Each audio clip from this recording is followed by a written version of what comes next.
very, very big in Southern Europe and the Hispanic world. Fiorini, Ziblo, Giorgi, they are the big names in this one. And yeah, a 1 kilometer loop. And you know how far a marathon is, 42.2 kilometers. So 42 laps, basically, of that short circuit, just over half a mile in the city centre. The Poles, well, they have a strong tradition in walking. And if you're from the Britannic world, or from Britain, Great Britain really, I suppose we are almost an anomaly in the UK in that walking has a relatively low profile, but in Canada and Australia, much of the English-speaking world, it's very, very strong, as it is in Southern and Central Europe. There's the half-marathon racewalk list, and there's quite a few good names in there. Once again, it's the Spaniards, but there's also the top Italian, Francesco Fortunato, two-time world racewalk winner. Paul McGrath as well, he's featured highly. Now, he's got Irish father, but he represents Spain, very much a Spaniard. I'm very interested to see how the young 21-year-old Frederick Weigel goes. Saw him win a European under-18 title 4 years ago in Jerusalem, where he was very impressive, and he's really graduated into the senior ranks very successfully. Well, that women's half marathon is, again, a very, very strong field. Big representation here from the Italians and the Spanish, of course. Not so much from the French, Clémence Beretta, their only competitor in this one. But along with Anna De La Haye, the athletes here in alphabetical order, which enables us to identify them better during the races. Obviously, they have those bib surnames on their bibs. So not in time personal best order or in nationality order, so it looks like a bit of a jumble, but the names, importantly for we commentators when we're trying to ID them for these next 3 or 4 hours, are the key. And that women's half marathon. Well, Palmisano, Antonella Palmisano, reigning European champion at 20k, and of course this is the first time these distances, the half marathon and marathon, will have taken place at the European Championships. Maria Perez, the Olympic champion from Paris, and Ludmila Olyanovska, European Championships bronze medalist 2 years ago in Rome over 20k.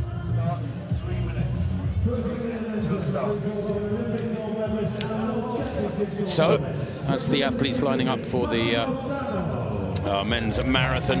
Stano there to the right, European ranked first, Olympic and world champion in 2020 and 2022. Perseus Karlstrom, reigning European champion at 20k. He's a big fella, wears his heart in his sleeve, incredibly charismatic, the Swede. Swedish record holder, of course. Cameron Corbishley, UK champion last year over 20k.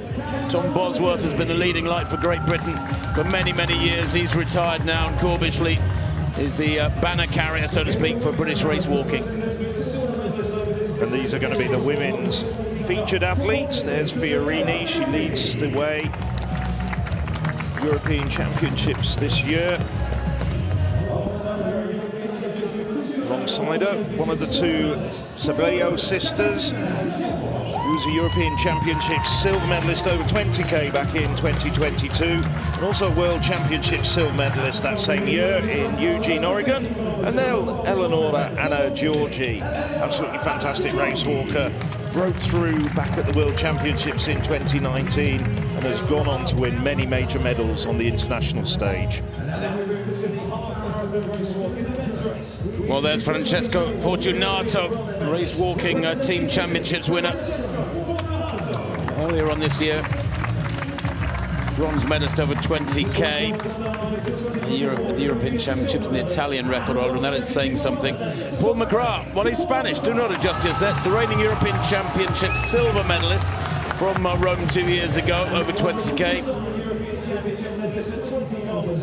And Garcia, Diego Garcia Carrera, the Spanish. Well, they are highly prized in Spain, highly appreciated. Ranked 7th ranked in Europe. The European Championship silver and bronze medalist from 2018 and 2022, respectively. So moving forward, the top women in the women's half marathon race walk, the very good Antonella Palmisano, Olympic champion in 2021. alongside her, Maria Perez. Well, she's really dominated women's race walking in the last few years. Perez, 4 times world champion in 20 kilometres and the 35 kilometres race walk with that previous distance, and also the Olympic champion in the mixed marathon race walk in Paris 2 years ago. And Ludmila Olyasnova took the bronze medal in that dramatic finale to the 20 kilometres in Rome. You might remember her going past the Spaniard in the last 5 metres ahead of the line to take that medal in Rome, and has also got previous medals on the international stage. Well, the athletes due underway at 7:30 local time. Away they go then.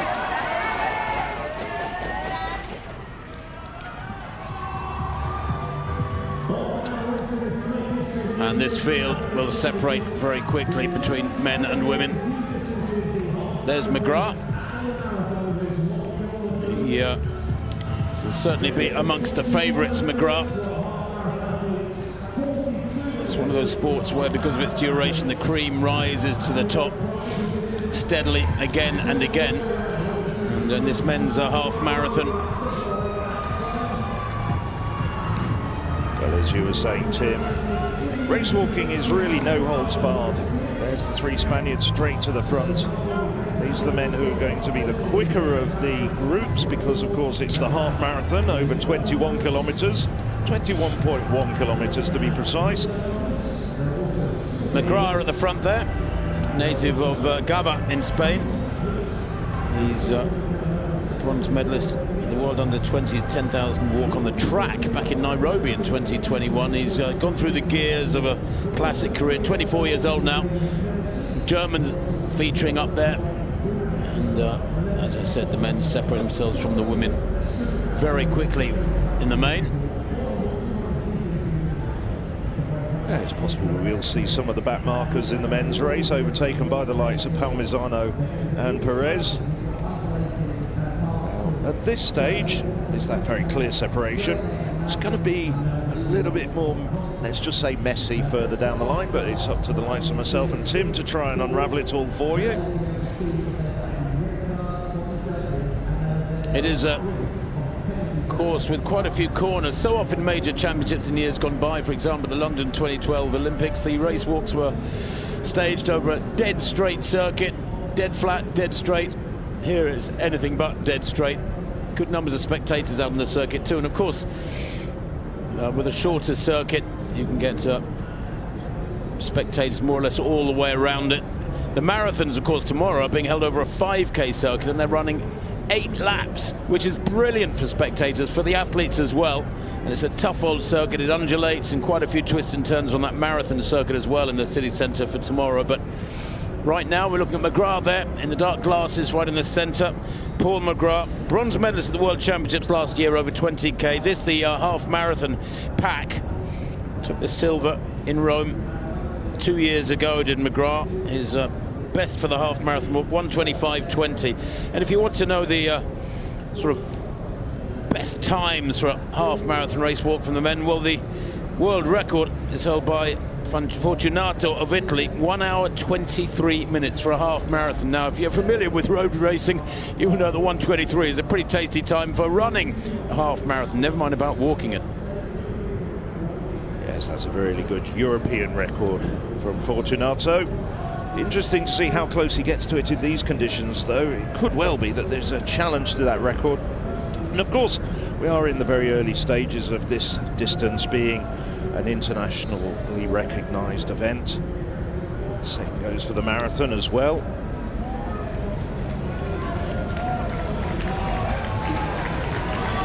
Moment also up there. It's Diego Garcia, European Championship silver medalist back in 2018. Took bronze in 2022, so went to Germany in both Berlin and Munich and stood on the podium.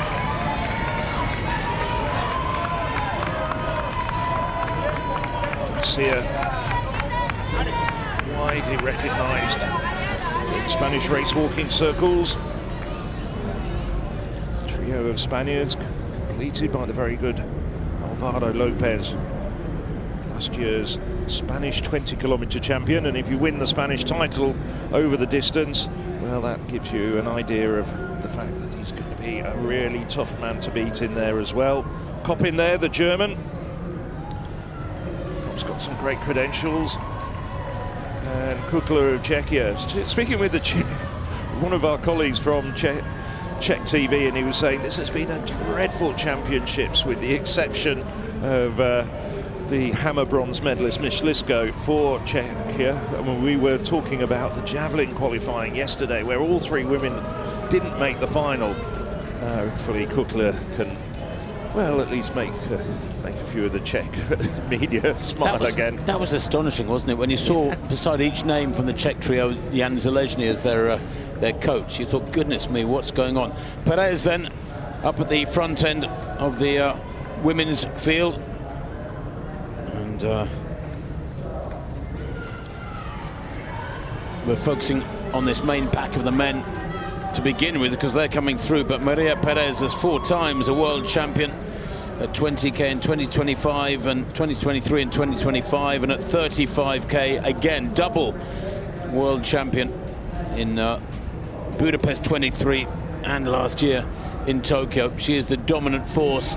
Perez, there she is in the orange top of Spain, black bottoms, and Beretta of France giving a good account of herself at the moment. Clémence Beretta, she's a 1:37 performer. Perez, just to give you some idea of the speed at which she will be walking, her personal best 1:32. That was in La Coruña in northwest Spain back in May. So 1:32, anything around 1:32, 1:35 would be great walking for those leading ladies in the half marathon distance. Parmisano, of course, is in there. Parmisano, the Olympic champion from Tokyo 2021. Silver medalist last year behind Perez in Tokyo at the World Championships. Her idol is a fictional character, Rocky Balboa. Parmisano. Phil, have you got an idol? Fictional or otherwise? Yes. Oh, that's a good question. I'll tell you what, by the end of this, it should be one of these guys, because this is going to be tough. Without a doubt. But as you know, my background's in high jumping as well. I always thought about Dick Fosbury, and I was privileged to meet him on several occasions. Yeah, like the man that revolutionised the sport.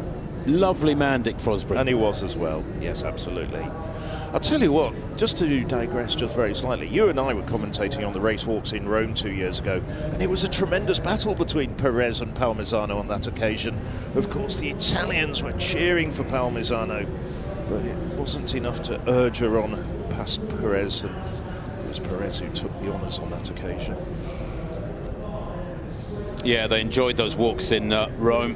The Italians hosted, the Italian capital hosted the championships wonderfully, but boy oh boy, what I like about walking is in a sort of semi-passive way, they almost knock chunks out of each other. There's so much aggression goes on in the pack there. Not a great deal of discussion. Each man and woman locked in their own little mental challenge. McGrath with Fortunato back in 3rd place, just trying to forge a bit of a gap there. It's very aggressive from him at the front. Fortunato, as Phil mentioned, the European record holder at the age of 31. Member of the police in Italy, and of course a lot of the Italian athletes are sponsored by the government indirectly. They're employed by the police or the customs or the army or one of the other sort of civil services, military services very often. And I'm not sure how often they put on uniforms and actually have to do any work, but it is a bit like, I suppose, our equivalent in the UK is lottery funding. Well, I was actually chatting to one of the athletes who actually competes for the Carabinieri Club, and it's a sort of civil guard. They are given, obviously, very, very light duties, but they do actually have to go in and actually do a bit of rifle training. So they have to go in a few days a year. It's not a bad life, I think I can cope with that. Yeah, do a bit of target practice. A bit of rifle training. It's a bit like the German armed forces and police sports clubs. And if you look through the biographies that are available on the European Athletics website, there's a lot of Germans that are part of the police clubs. Just saw Dave Kenny of Ireland go through, 11 times their national champion, 5 times in the 10,000 walk and 5 times in the 20k walk. Yeah, Irish have got an athlete right up there. Is that Kenny? Just trying to see behind McGrath and Kopp the German. The Spanish and German vest fairly similar, with the Germans with that yellow top.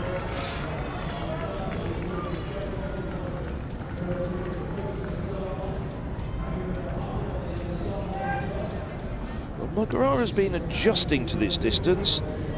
He hasn't set a blazing time yet at 1:25.22 in his last outing in La Coruña. He struggled at that World Racewalking Team Championships in Brasilia, went back to 20th place, I should say, 1:30.34. You were out there in Brasilia. What were the conditions like? It was a lot warm, happier here. Very warm in Brasilia. Yeah, it was testing. It was a pretty much dead flat straight. It wasn't a challenging course in the sort of, in that regard. There were no twists or turns or rises, but it was pretty exposed too. There wasn't a lot of shelter in Brasilia. That was back in April. I was down there visiting the Brazilian capital. Quite an experience, I have to tell you. I got out for a run each day. It's the best way of seeing a city, of course, and these fellas would have seen plenty of Birmingham over the last few days, I'm sure.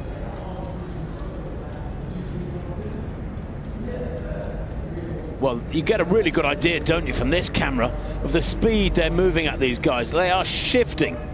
If you could run at that speed for an hour and a half, you're very, very fit indeed. To walk at that speed, maintain contact with the ground. And we haven't really talked about the rules, have we, of race walking? For those of you watching who are not familiar with the race walking, there are two very basic rules. One is they must maintain contact with the ground all the time. They mustn't be flying, so to speak, and that is down to the judges around the course and their human eye judgment. And the other rule is that the leg that is supporting you, that is on the ground as one leg swings through for the next stride, that supporting leg must lock its knee. You can't walk along with both legs bent sort of Groucho Marx style, and certainly not with a cigar in your hand. And you'll possibly see two sets of cards being brandished. The yellow cards are warnings, just saying that there's a possible infraction. And you'll see two different types of graphic on those paddles. We'll explain them as we go along. And then the athletes will get potentially red cards if the judges are unsatisfied. And 3 red cards from 3 different judges means that they're going to have to spend time in the sin bin, the penalty box, and it's 2 minutes for the half marathon and 4 minutes for the marathon. McGrath dominating this at the moment. He's really laying it on thick here. He's trying to get a gap on the rest of the field very early on. I mean, less than 12 minutes on the clock. And look at this. And Kopp, the German, recognises this and is hanging on to his coattails. He's not letting him get away. Trains in Berlin, does Leo Kopp of Germany. They're in second place. Law studies at Humboldt University for him. He's only relatively short at 5'9". But very, very smooth, fluid movement from the German there. McGrath not paying any attention, those behind him, locked into his own little world, and a warning card held out there, and I think that was for Kopp. Well,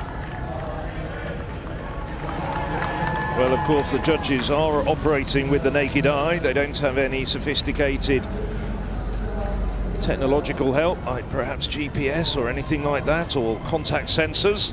Was suggested a couple of years ago, but decided that was probably mean far too many disqualifications. So McGrath, Kopp, Cozy, Korkmaz, the Turk who had such success at European age group competitions, they're all the leaders in the half marathon at the moment. Fortunato tucked in behind. You'd almost say he was boxed in middle distance running. Well, they've gone through 3K in 12:22, so they're moving at what, 4:07 pace per kilometre. I mean, that is, when I go out for my jogs, I run at about 5:30 per kilometre, and you will gather that that is very much jogging, but it's fine for me. These fellas are flying.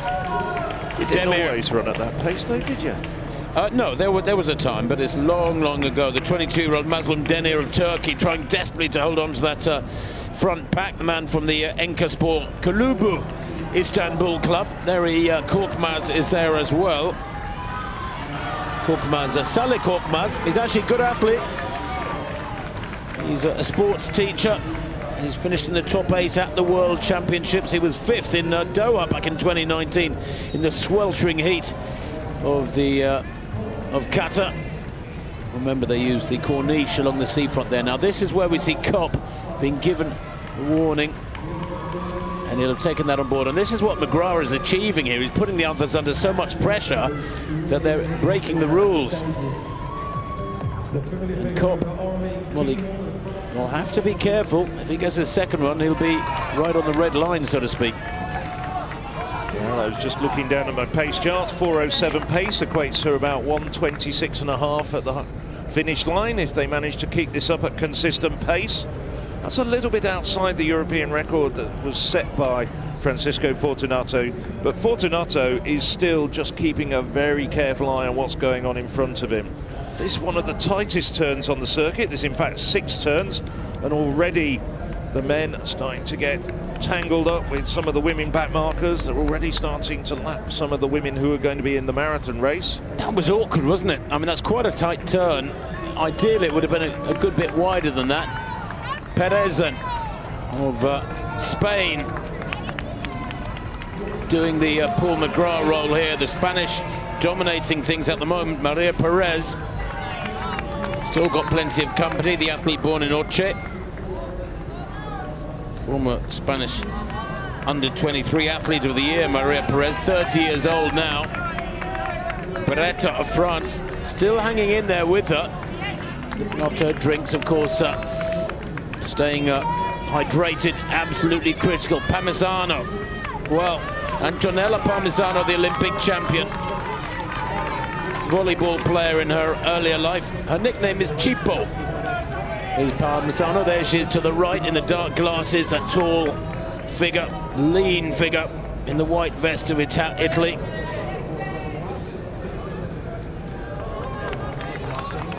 Prepared for these championships most recently with a 9th place in La Coruña in a half marathon, where she walked 1:33, only about a minute outside her lifetime best from May.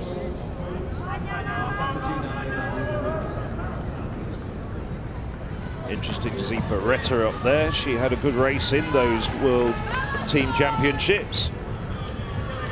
Finished 12th there.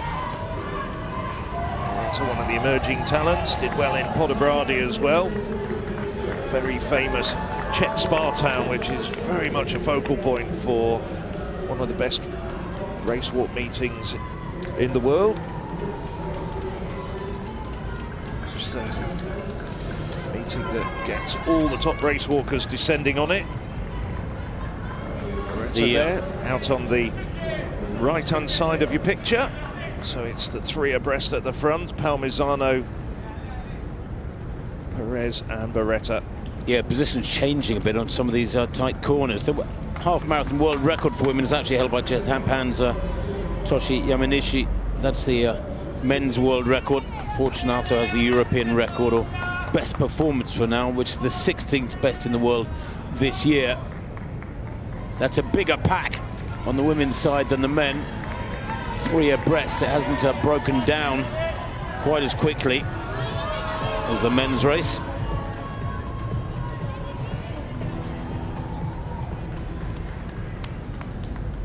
Perez probably the shortest in that entire pack.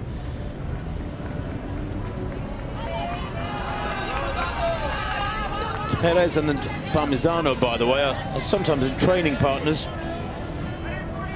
Perez came close to a world best over 10,000 meters on the track 3 weeks ago, so she knows she's in wonderful shape. She walked 42:12.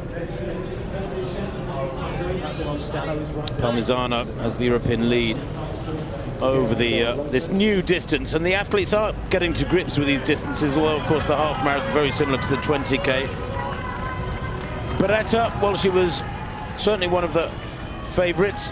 French bests at over 5,000s back in June and of 20:55, and over 10 kilometers in March of 43:29. So Beretta perfectly capable of matching Perez of Spain and Parmisano of Italy for much of this race. But when the chips are down, those big two, the Spanish and the Italian, have proven to be, well, the ones who deliver again and again. There's Beretta to the right of picture. Very smooth. Look at Parmisano there in the centre. One of the smaller athletes, along with Perez second to right. Parmisano, very accentuated use of the arms. Beretta to the right, less use of the arms. just tucked in behind them. Olyanovska of Ukraine, bronze medalist in Rome, as we've already mentioned. World Championships bronze medalist over 20 kilometres back in 2015. Down those are the men in the marathon. There are very slightly different shaded bibs.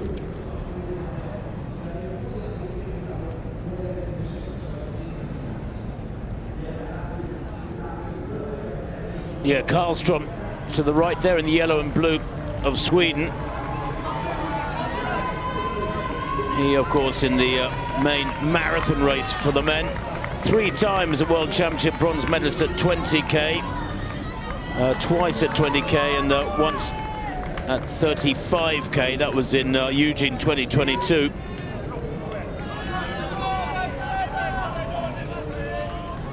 But Stano pushing through now and looking wonderfully strong, and you get an idea though just how quickly these fellas are moving when they come up alongside the women.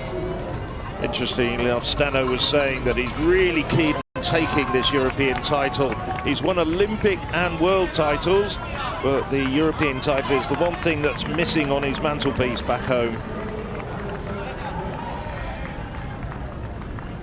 It's a European gold. Yes, a European title.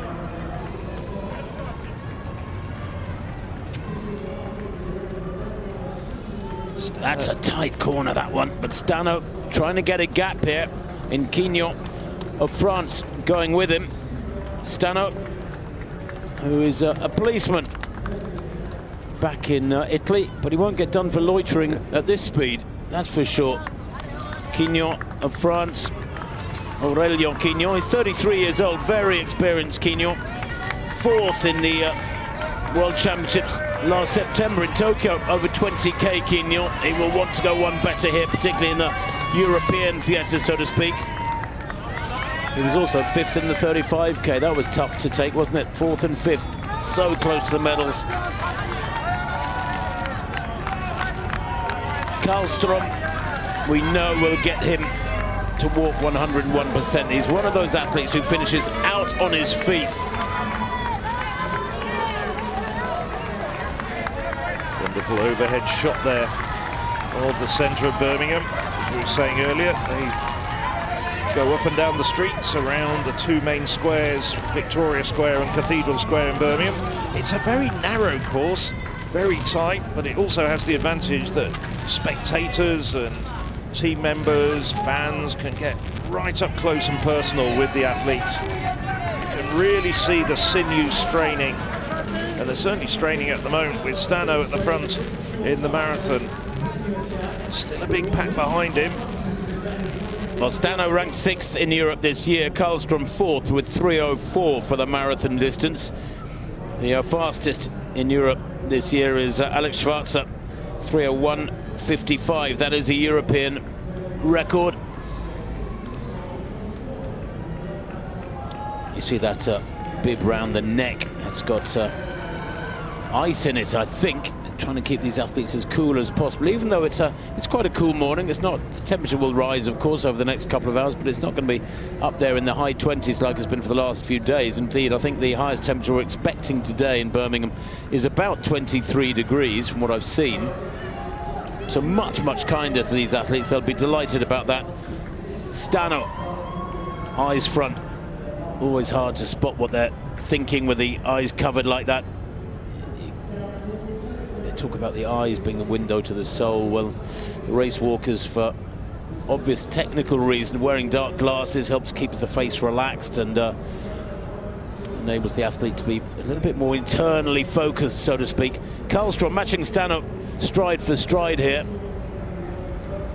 Hellebrandt there of Hungary. Quignon of France is also up there. 2 times in the top 8 at World Championships in the 20-kilometre walk. He's a 4-time national champion on the track at the shorter 10,000 metre distance. He's got good times, 3:07, so he's one of the quicker men in this marathon. Keenan, seen a lot of him over the years, especially in the European race walking team championships, which for the last couple of years has been held in Podbrade. Garcia and Chamosa up there as well, the Spaniards. So still a big group behind Stano of about 6 or 7 men, just keeping an eye on what Stano's doing. But it's Stano at the front making the pace, and just like we were saying about Maria Perez in the women's half, very, very audacious, very courageous early stage of the race in the marathon. 42 laps of this city centre 1 kilometre course. Well, there it is. It's a busy, densely structured city centre in Birmingham. The cathedral in the foreground there, with a contrasting big wheel. Variety of architecture in the centre of Birmingham. Around the cathedral, there was a glorious area of Victorian structures with narrow streets, some of the best hotels in the city.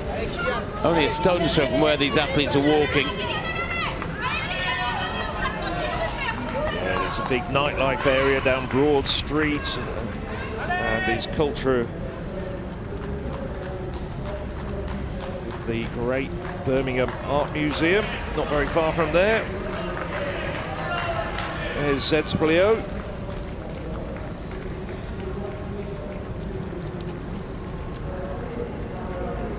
Yeah, that's the front end of the women's marathon. Gibla there, silver medalist in Berlin in 2022. That was Katarina Ziblio. She was the older of the 2 sisters in this race. That trio have broken away, Phil. Yeah. That's the first race that's really seen some significant separation from the front group.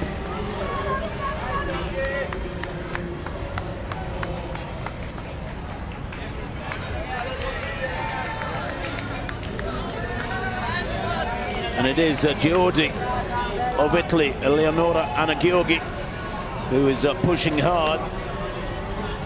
19 minutes at 4K for them, so they're walking at around, 4:45 tempo. Zibla there in the red left her picture. 5:12, that's Sofia Fiorini tucked in behind. So I don't know if Giorgi and Fiorini will have spoken before the race to talk about race plans or tactics there.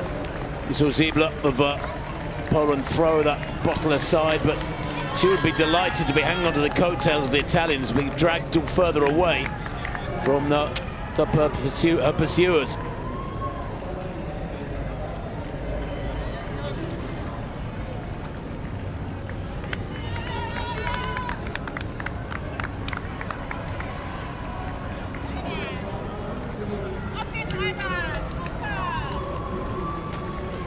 This was expected in the women's marathon, that the Italians would dominate. So Fiorini, who was second in Brasilia back in April, and her teammate Federica Curiazzi, she was 4th in Brasilia.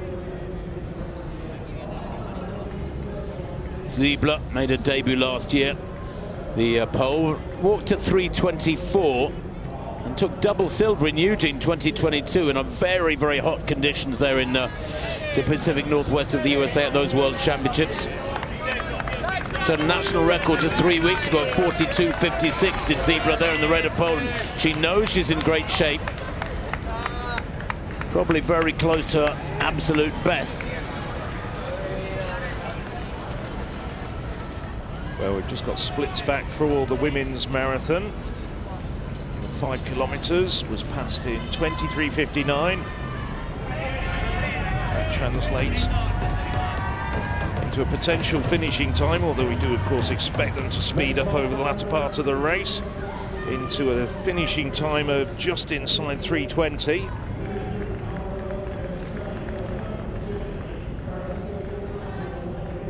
There is Lane of Ireland, and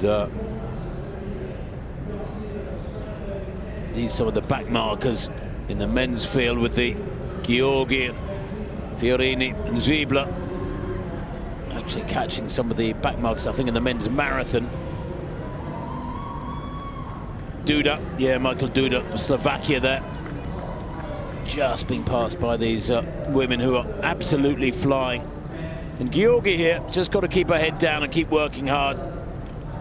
She's already got rid of most of the best of Europe. I was talking very early on in our coverage about how race walking is very unforgiving and they go hell for leather from the gun. This is a good example of it, isn't it? You imagine trying to walk at that speed, keep up with them, even jogging beside them, never mind about walking at that speed. And it looks almost frantic. The work rate, the turnover, the upper body work as well. And these athletes do an awful lot of work on the upper body, of course, for obvious reasons. You have to have that stamina and endurance built in from head to toe. It's not all about the legs. But it's about walking hard and giving it exactly the optimal amount of effort, but staying relaxed at the same time. So Sofia Fiorini up there as well. She's the European leader at the moment with 3:25.42. She did at that World Race Walking Team Championships. No official European record for the women's race walk marathon just yet. There's a target time of 3:23 for the first record to be ratified. These women just operating a bit outside of that, but if they're speeding up over the second half of the race and a negative split would certainly be a big possibility, then they might get close to that and there might be an official European record set here. Let's keep an eye on that. Alvaro Lopez then leading the half marathon field at the moment. And those Spanish vests, well, 3 of them up at the front end of this one.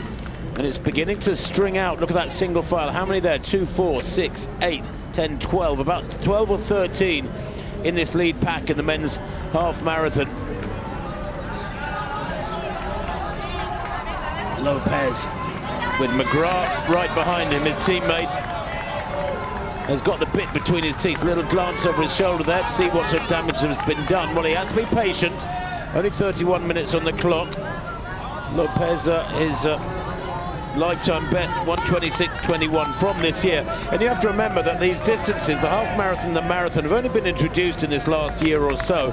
And it's a brilliant move. It's a move that, for me, that should have happened several years ago, because of course it brings race walking into focus for the world of distance running. There's over 1 billion runners on the planet, and they can all relate to race walking now far more easily. They can relate to the half marathon distance and the marathon distance, although the marathon will not be on the LA 28 program at the games in a couple of years' time. But that doesn't matter. It means, Phil, that people can connect with race walking far more tangibly. I think there's 2 sides to the story, though, because there's a lot in the race walking community, because of course the 50-kilometer race walk was then adjusted to 35 and now it's a marathon race walk. And the race walking community, as small and as niche as it is, let's say, have slightly upset at the fact that the distance has been chopped and changed so regularly. And I can see their point of view as well, it has to be said. But you're absolutely right. Putting half marathons and marathons just with the way that it's established will certainly give the race walking events a much bigger profile around the world. It's worth remembering, though, race walking has got such a fantastic history. It goes back to the 19th century. The famous pedestrian races over big distances, like 100 miles, point-to-point races that they used to have in Britain. And it was on the schedule at the very first Olympic Games as well. Dave Kenny to the left of picture there, matching them stride for stride, the Spanish trio all up there. Garcia Carrera, Lopez and McGrath. Look at that, about 6 abreast at this point. And Dave Kenny, the 27-year-old Irishman, earlier played Gaelic football in his career, studied at the Cork Institute of Technology. And he's a native of Farranfore. I don't know where that is in Ireland. We'll have a quick surf and find out where that is. I'll do my best. But they'll be watching him here, I'm sure, with their hearts in their mouths, hoping he can stay with these Southern Europeans. Ironically, after days of sweltering weather here, this is not southern European weather, it's more like a northern European morning. What's the temperature now? Probably about 17 degrees. It's almost chilly if you're just standing around without walking at this astonishing pace. Drink stations, very similar sort of format to that in the major marathons for these elite athletes. There are tables for each nation.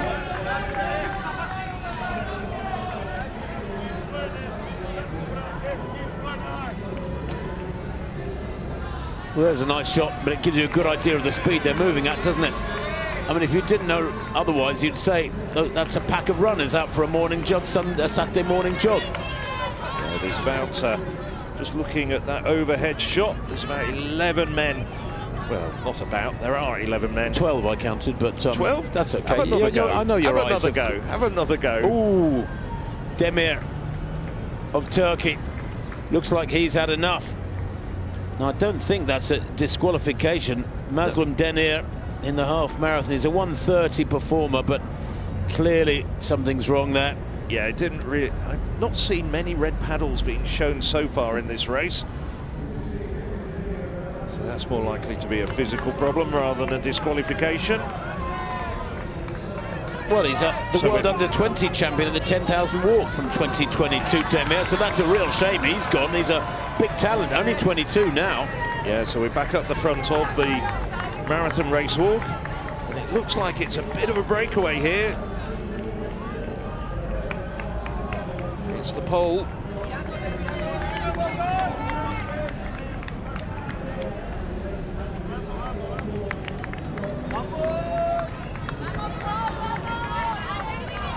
Ben Klima of Poland. Yes, thank you. You're quick at checking his name. I should have known who it was. Maya Ben Klima. He's a 1:26 performer. Just outside the European top 10 for this year.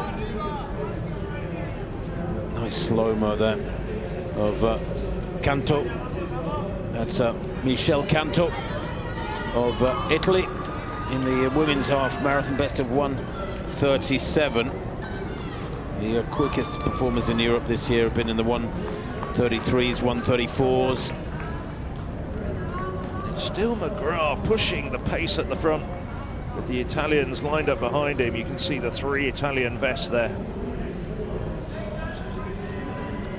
They've just lapped once again the women half marathon runners. You see poor old Maria Perez absolutely dwarfed by some of the taller men around her. And this is where it could get physical. We've seen a couple of shots of almost the women being barged to one side a little bit earlier in the race. That's where this narrow course, you can see it's just one lane abreast. Could well be a bit of an issue, especially when they really start getting quicker in the second half of the race, as you'd expect, and perhaps jostling for positions. At the moment, they're just all racing very steadily.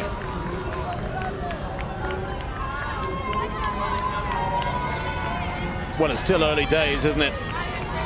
Very much so. Half marathon, when they get to around 40 minutes, the men, they'll be approaching halfway. So they're not far from that halfway point, the men's half marathon pack. Just saw a rear view there of Chimoso up in the leading pack of the marathon race walk, just taking on some water. Maybe it was an electrolyte drink. Chimoso hails from Pontevedra up in the north of the country. 29 years of age now. Hasn't got a great deal of international experience, but race walkers, well, they cover quite a lot of distances. Chimoso actually took 3rd in the Spanish Championships over 10,000 meters on the track. And here he is, racing over 42 kilometers.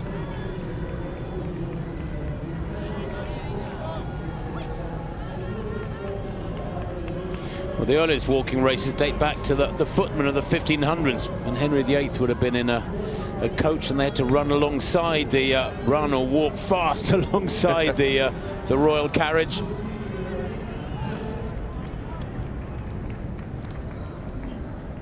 In the half marathon lead group, only Partanen of Finland has a red warning card. So at the moment, the rules being adhered to, as far as the judges are concerned, tremendously well by the men's half marathon field. So it's growing steadily, but again, it's not a huge gap. Parmisano and Perez training partners then a lot over this last year, pushing along past Lopez there. Miguel Angel Lopez in the marathon walk. Miguel Angel Lopez. Yeah, Lopez, of course, also very proficient over the 20-kilometer distance, where he's won European medals in the past. Big group of Spanish walkers were training together. Oh, look at that. Oh, Fiorino's having problems, and oh, she's tripped over the curb there. Well, she tripped over those supports of the barriers to the right of picture, I think. Did she clip one of those? Well, I think it's those bobbles that you have, which so that you know it's the curb if you've got visually impaired. No, it wasn't so much the supports, that she was actually just going onto those little bobbled surface there and then just sort of stumbled. Surely not. That would be an enormous irony. Enormous irony. Well, they're there for people who are visually impaired, and she's tripping over it. I mean, that's just ridiculous. Yes, but visually impaired people usually aren't in a European Championship race walk. Well, that's what I'm saying is ironic, though. They're there to help people who are visually... Oh, never mind. You see what I put up with you. Here we go, here we go, here we go. Oh, yeah. Oh, yeah. Oh, my word. It was the supports, yeah. I don't know what happened, because she actually took a stride to one side. It's almost as though she lost concentration, took a stride to one side, and that's why she clipped it. She's walking very, very close to those barrier supports. It's barriered the whole way round with crossing points for spectators this circuit. There was nobody else to blame. And then Perez telling her to get behind her. Yeah. Well, Perez, to her credit, grabbed her hand to help support her. They're clearly really good friends. They've trained together so much. But that's impressive when you see them matching the fellas in the marathon walk, stride for stride. Well, Perez did quite a bit of her training with her partner in that marathon, mixed marathon race walk relay victory, Alvaro Martin. Martin now retired. Decided once he'd got that Olympic gold medal to complete his collection that it was time to hang up his race walking shoes, but Marta Perez still going on collecting titles, and at this stage very much in contention for gold over the half marathon distance here. Well, 42 minutes on the clock. In the half marathon men's race, Paul McGrath leading from Kopp of Germany and Rushak of Ukraine. They've gone through 10k in 40:44. And now with 42 minutes on the clock, they have gone past halfway in the half marathon. Alvaro Lopez is also up there, so is Korkmaz of Turkey, Francesco Fortunato and Cozy, all of them within a very few seconds. But McGrath and Kopp beginning to forge a lead in the half marathon. They've worked really hard together, and the Rushak of Ukraine at 10k was about 4 or 5 seconds down, along with that pack of Lopez and Korkmaz and Fortunato and Cozy of Italy as well. Dave Kenny likewise, but 4 or 5 seconds does become a significant gap, the speed they're moving at. It'd be good if we can see that in the next few minutes.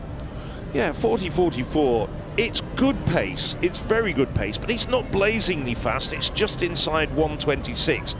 And when you think that the European record, because that has been ratified for Francesco Fortunato, is at 1:23, and there's a whole host of walkers who've gone inside 1:26, gives you a sense that they're actually just gearing up for what could be a very quick second half of the race.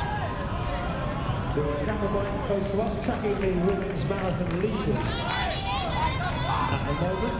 So it's a considerable distance ahead. So Chamosa looking as though he's starting to get dropped by the leading pack in the marathon. That's a big help to the spectators, isn't it? I really like that. Just giving the leaders up on that big screen. As we pan up and down, there's the front end of the women's half marathon race.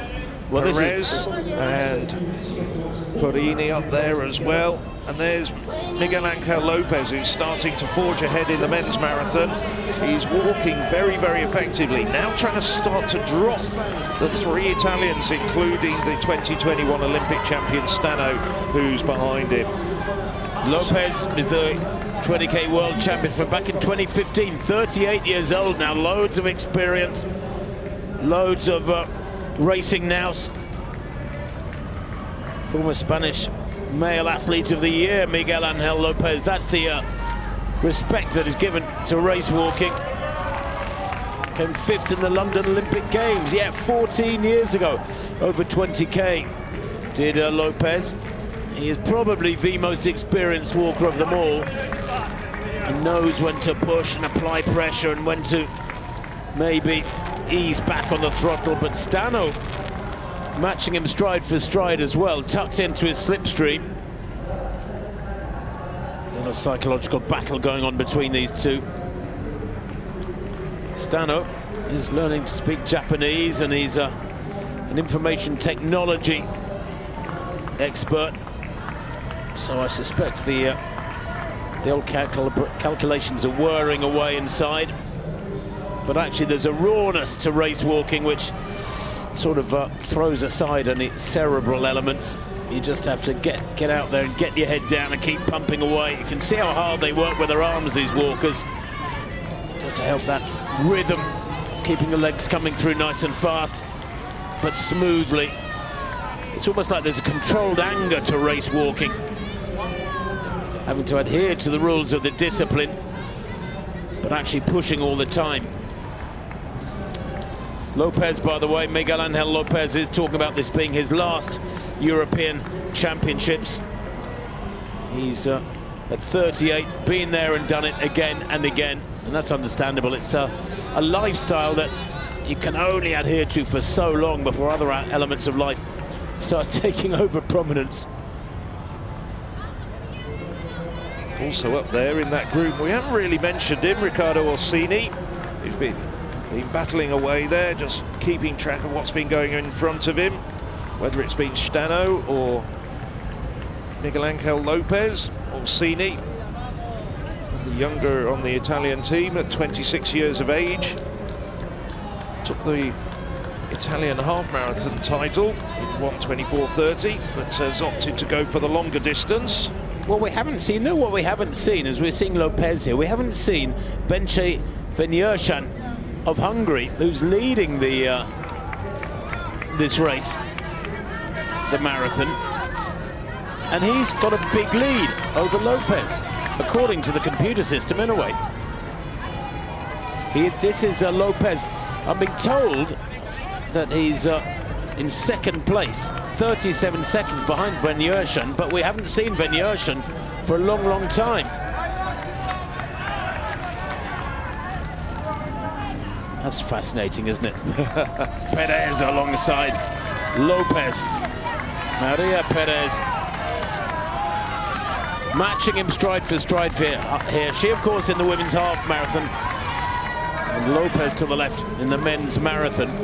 But it would be good to see the leader in the men's marathon, Venyurshan of Hungary. Here he is. Well, he's got one of those cooling bands around his forehead.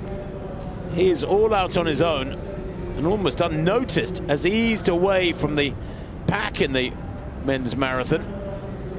And at the moment has a pretty monstrous lead, yeah.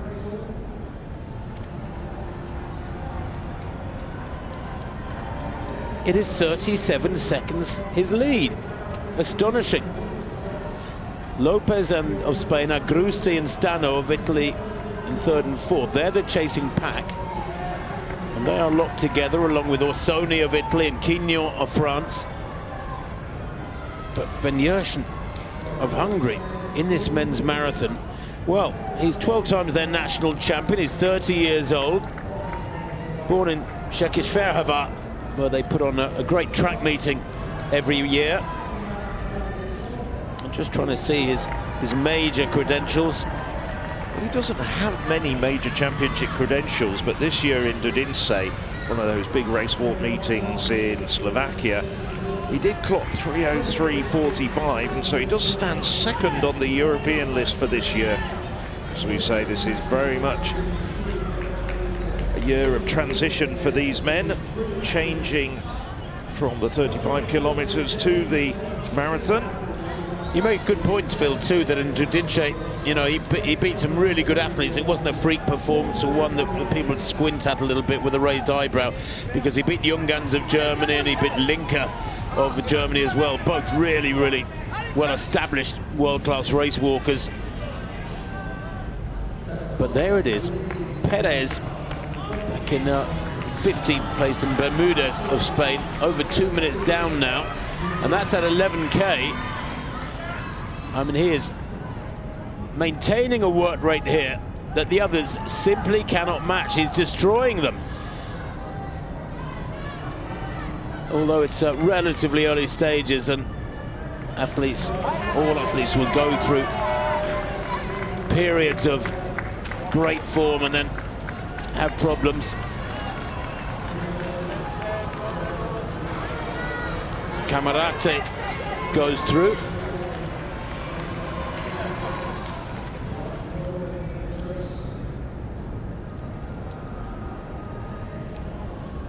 Eduardo Camarate in that half marathon for Portugal. He's only 19 years old, still learning his trade out there. I'm just looking through the Hungarian's leader's stats, and it's noticeable that he's never finished in the top 10 of a major championship before, but at the moment he's out and clear. And I was just wondering whether that in fact was a timing error, but no, we've double checked it, and he is out there, and he's leading the way by more than 30 seconds. Well, his idol is Johan Diniz, who was world record holder at 50k. He's relatively slight, 1.73 m. That's only 5'8", quite a small fella. Here's Bence Venyersan. And his motto, he says, a dream is just a dream until you decide to make it right. I think I can get my head around that. Last year's World Championships, just looking down, yeah, he finished down in 32nd place over 35k in Tokyo.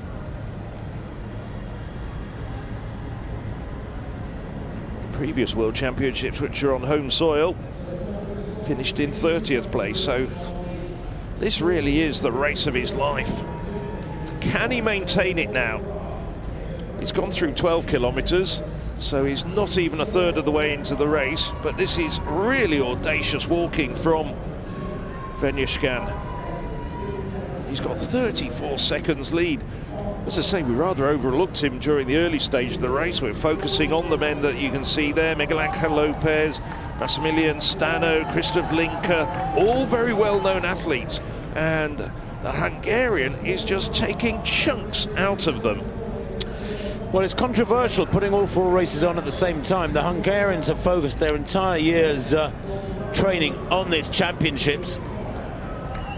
And of course, when you train for months with one day, one particular race time as your target, and all that energy, all that adrenaline comes pouring out in the morning. And that said, Venyersan here has to control and allow his energies to be spread across the race. There's no prizes for leading through halfway in any distance race. It's all about getting to the finish line optimally. So I would imagine he's getting plenty of feedback. Somebody will be telling him from the sidelines that he's got this very substantial lead.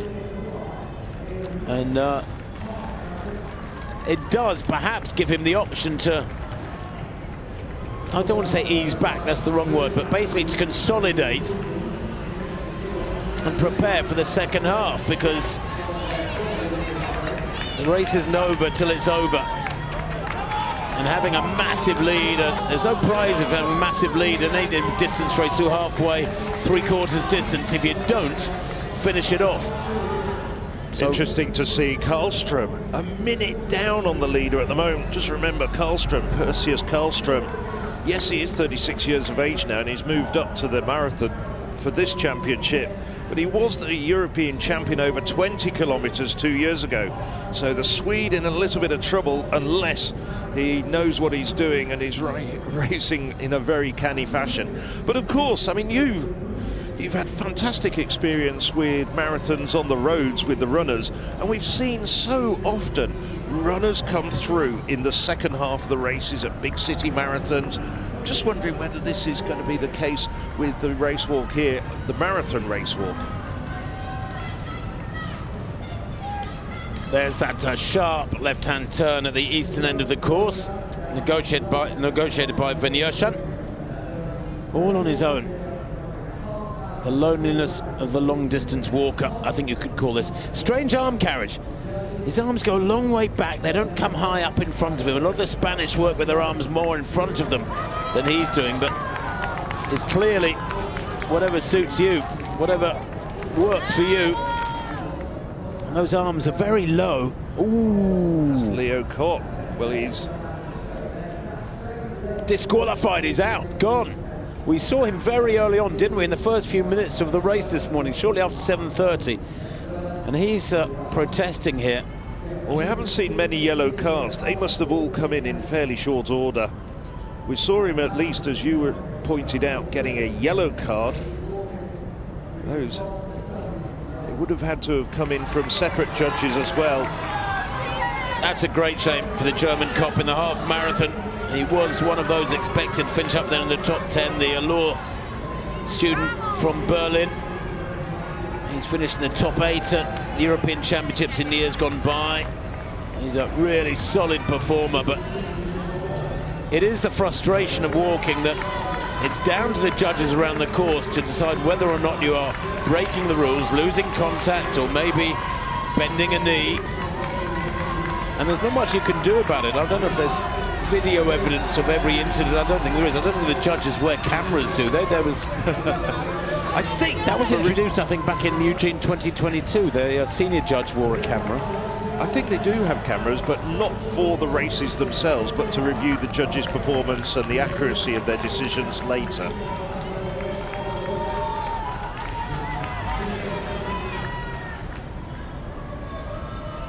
So there's 109 people strung out around the course. Well, at least that's what 109 who started. We've had a couple of disqualifications and retirements. And it's McGrath still leading the way. No doubt at all, he's doing really well. Rushak, Kenny, Cozy, and Fortunato Korkmaz, they're all in a little pack. 5 strong behind them. Alvaro Lopez just a little bit further back, just off that chasing pack. So McGrath making a very bold move. 7 kilometres to go. I was going to say 6. Just thinking about it being a 20-kilometre race. No, they go on for another 1.1 kilometres. Well, it has broken up in the women's half marathon. We saw Parmisano just now on her own, but here is Van Jershan. And he has a red card for bent knees. His left knee looks just a little soft, I'm being told. We'll try and get another look at that. Back in Eugene 2022, the judges were just for TV to show the judge's eye view, but it's not used in any respects of the practicalities of judging the walks. Here, Miguel Angel Lopez pushing on strongly. He's in second place. What about 37, still 37 seconds behind Van Jershan, and being matched there stride for stride by his compatriot. And it's looking as though Maria Perez is now really starting to make a break in terms of pulling away from her Italian rivals like Forini and Giorgio. Perez really working hard at the front of the half-marathon Racewalk. She's alongside her compatriots who are in the marathon, the men's marathon. That's a really decisive surge from her. She's a tiny character, only 5'3", 1m59 there. She is alongside Lopez, and they are matching each other stride for stride here. The leg turnover of Maria Perez slightly quicker than that of Lopez. He's got a longer stride, of course. Interesting to see her gesticulate to the Spanish team management over on the left-hand side, over on the other side of the course, this out and back course. I'm just wondering what she was saying. She sort of like thumbed as if to say, they're all behind me now. And it's that tight bend. Coming around once again. So Perez almost using her teammates as a pacer at this stage. She's really starting to motor now, Perez. Well, we haven't seen it for a long time, but Paul McGrath is forging a lead in the men's race. He's at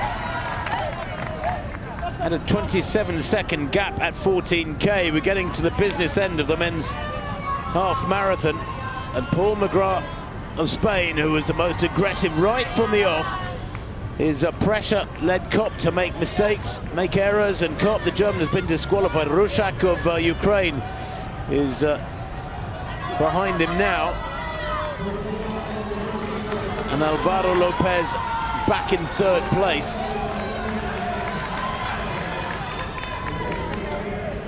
But Perez has just gone through the 13-kilometre mark.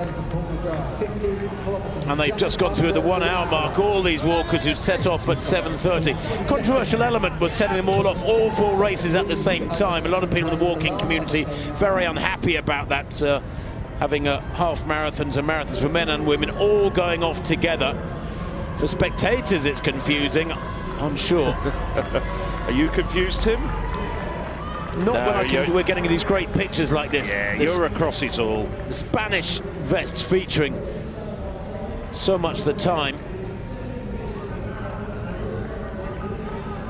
Well, I make it that Perez is on course for inside 1:32. She's racing away now. She's put 13 seconds between herself and the chasers at 14 kilometres. Well, at 13 kilometres, we're just seeing the 14 kilometre split now coming through. Well, it's now 23 kilometres between Perez and Parmisano. So she's added another 10 seconds. You said 23 kilometres between them. Did I? I'm thinking, wow. Oh, well. It's early in the morning, isn't it? Yeah, no, she's added another 10 seconds to her advantage in that kilometre. And now Ulyanovska, the rest of them now strung out around the course with this surge, which really started in the 12th kilometre. There's Parmisano, 2021 Olympic champion. She's now just got to focus. Well, she does need the sunglasses. It's very bright this morning. Well, Perez, here she is, has been preparing in Font-Romeu. She only came to Birmingham on Tuesday. The high altitude of the Pyrenees is what has helped her get into this sort of shape. The Spanish, of course, with a wonderful climate for track and field athletics all year round, for all disciplines. Never mind about just race walking, but then they've got that glorious facility in Font-Romeu where many Europeans go and train. Paula Radcliffe used to train there. She has an apartment there in Font-Romeu. And dozens of top British athletes, for example, travel south to Font-Romeu to get the benefits of altitude and the thin air up there. Fiorini with Ziebler working good and hard. Yeah, these women are starting to drift back just a little bit now. Well, Georgi and Ziebler and Fiorini, the leading trio in that women's marathon. And they have about a 25-second lead on Gonzalez. So we saw that a while back, the leading trio in the women's walk. The marathon, full marathon distance, have eased away.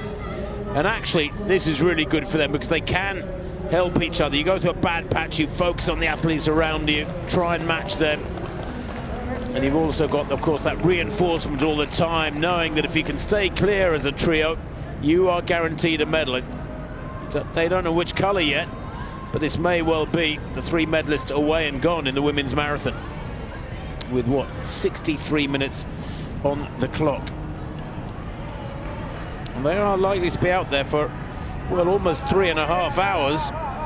The fastest was fastest European this year is the Italian Fiorini. That was in Brasilia back in mid-April. 3:25 she walked to.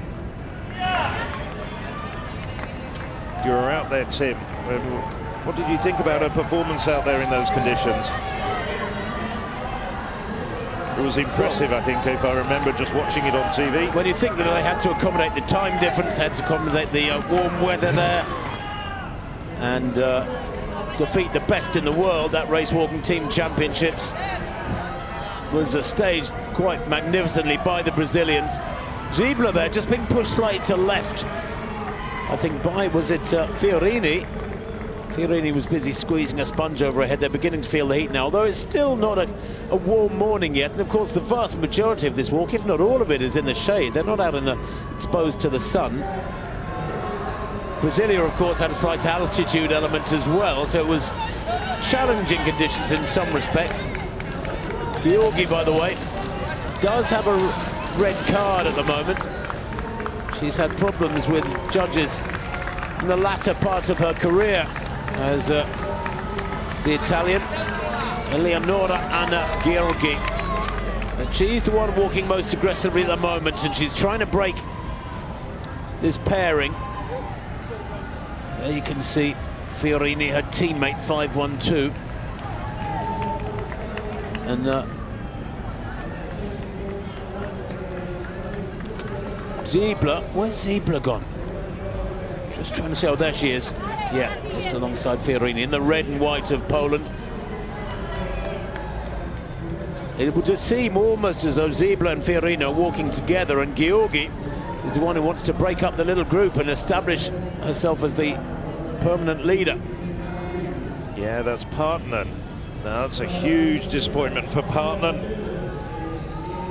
Perhaps not one of the obvious medal contenders, but one of the better men in the field. He's in the penalty zone, so he's got 2 minutes in there. Just got to, and it's really difficult coming out of the penalty zone just to regain your rhythm. And of course, he's 2 minutes down now on the likes of Paul McGrath, who's leading the way at the moment, and all the rest.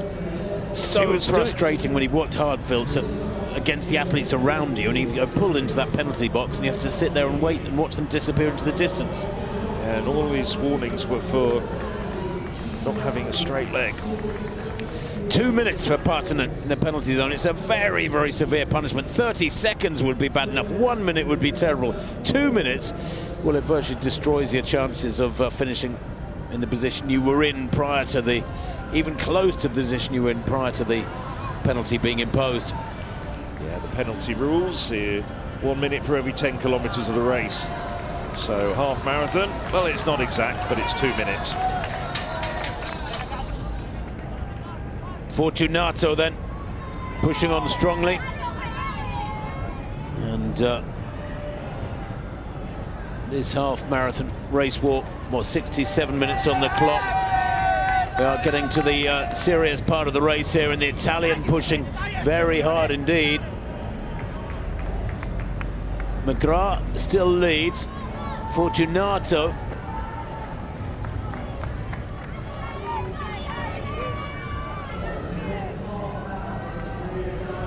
back in 6th place. Last time I saw a split. Yeah, we're having a few problems with getting the men's half marathon splits through.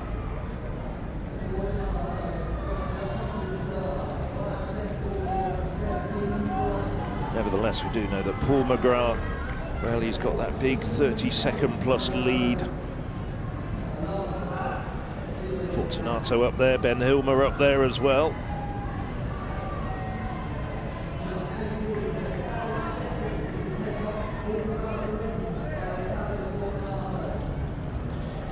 Well, they've gone through 17 kilometers with McGrath in the lead with an 18-second lead over Fortunato. And credit to McGrath, he's the one who set out his stall very early on. There it is at 17k. Cozy in 3rd. The Italians at the moment in silver and bronze medal positions. Rushak has given a really good account of himself. The Ukrainian. Don't know what his training circumstances have been, but for Ukrainians, of course, this is a different life as a elite athlete to anybody else at these championships. So many other concerns and pressures away from mere sport. McGrath's 17th kilometre, sorry Phil, was a 3:55. Fortunato was 3:50. So Fortunato may be closing on the Spanish leader at the moment. You beat me to it, because I was just about to say, I mentioned that McGrath's lead was in the region of 30 seconds, but that's clearly been reduced. Fortunato, and he's taking Cozy with him. Rushak, the reigning Ukrainian champion over this distance, starting to just drift off, and with just under 3 kilometers to go, just starting to move out of the medals. So at the moment it's very much looking as though it's going to be McGrath, Fortunato and Cozy in the battle for the medals. The big question now, of course, is with Fortunato really starting to accelerate, is he going to be able to overhaul McGrath? It's looking as though it could well be very, very tight in that final kilometre. It's really building up for a fascinating and exciting finale to this men's half marathon, which will be the first of these 4 races to finish in the Birmingham city centre. So at the last kilometre split we got in that men's half marathon, McGrath leading by 18 seconds from Fortunato. A charge is on though from Fortunato. Francesco Fortunato, Cozy of Italy in 3rd, Rushak of Ukraine in 4th. Dave Kenny giving a wonderful account of himself. He's back in 5th place, 30 seconds down on the lead, but he's got to keep working, because you don't know what warnings are going to come in, what penalties will be imposed, or if an athlete in front of you is going to have a bad patch. It's just the same as distance racing on the track, whether it's running or walking. Celia Korkmaz having a great day too. He's back in 6th place with the Spanish pairing of Alvaro Lopez and Diego Garcia Carrera back in 8th. They're walking together, those two. They're actually just checking. No, they've separated now, but Lopez Garcia Carrera are in 7th and 8th.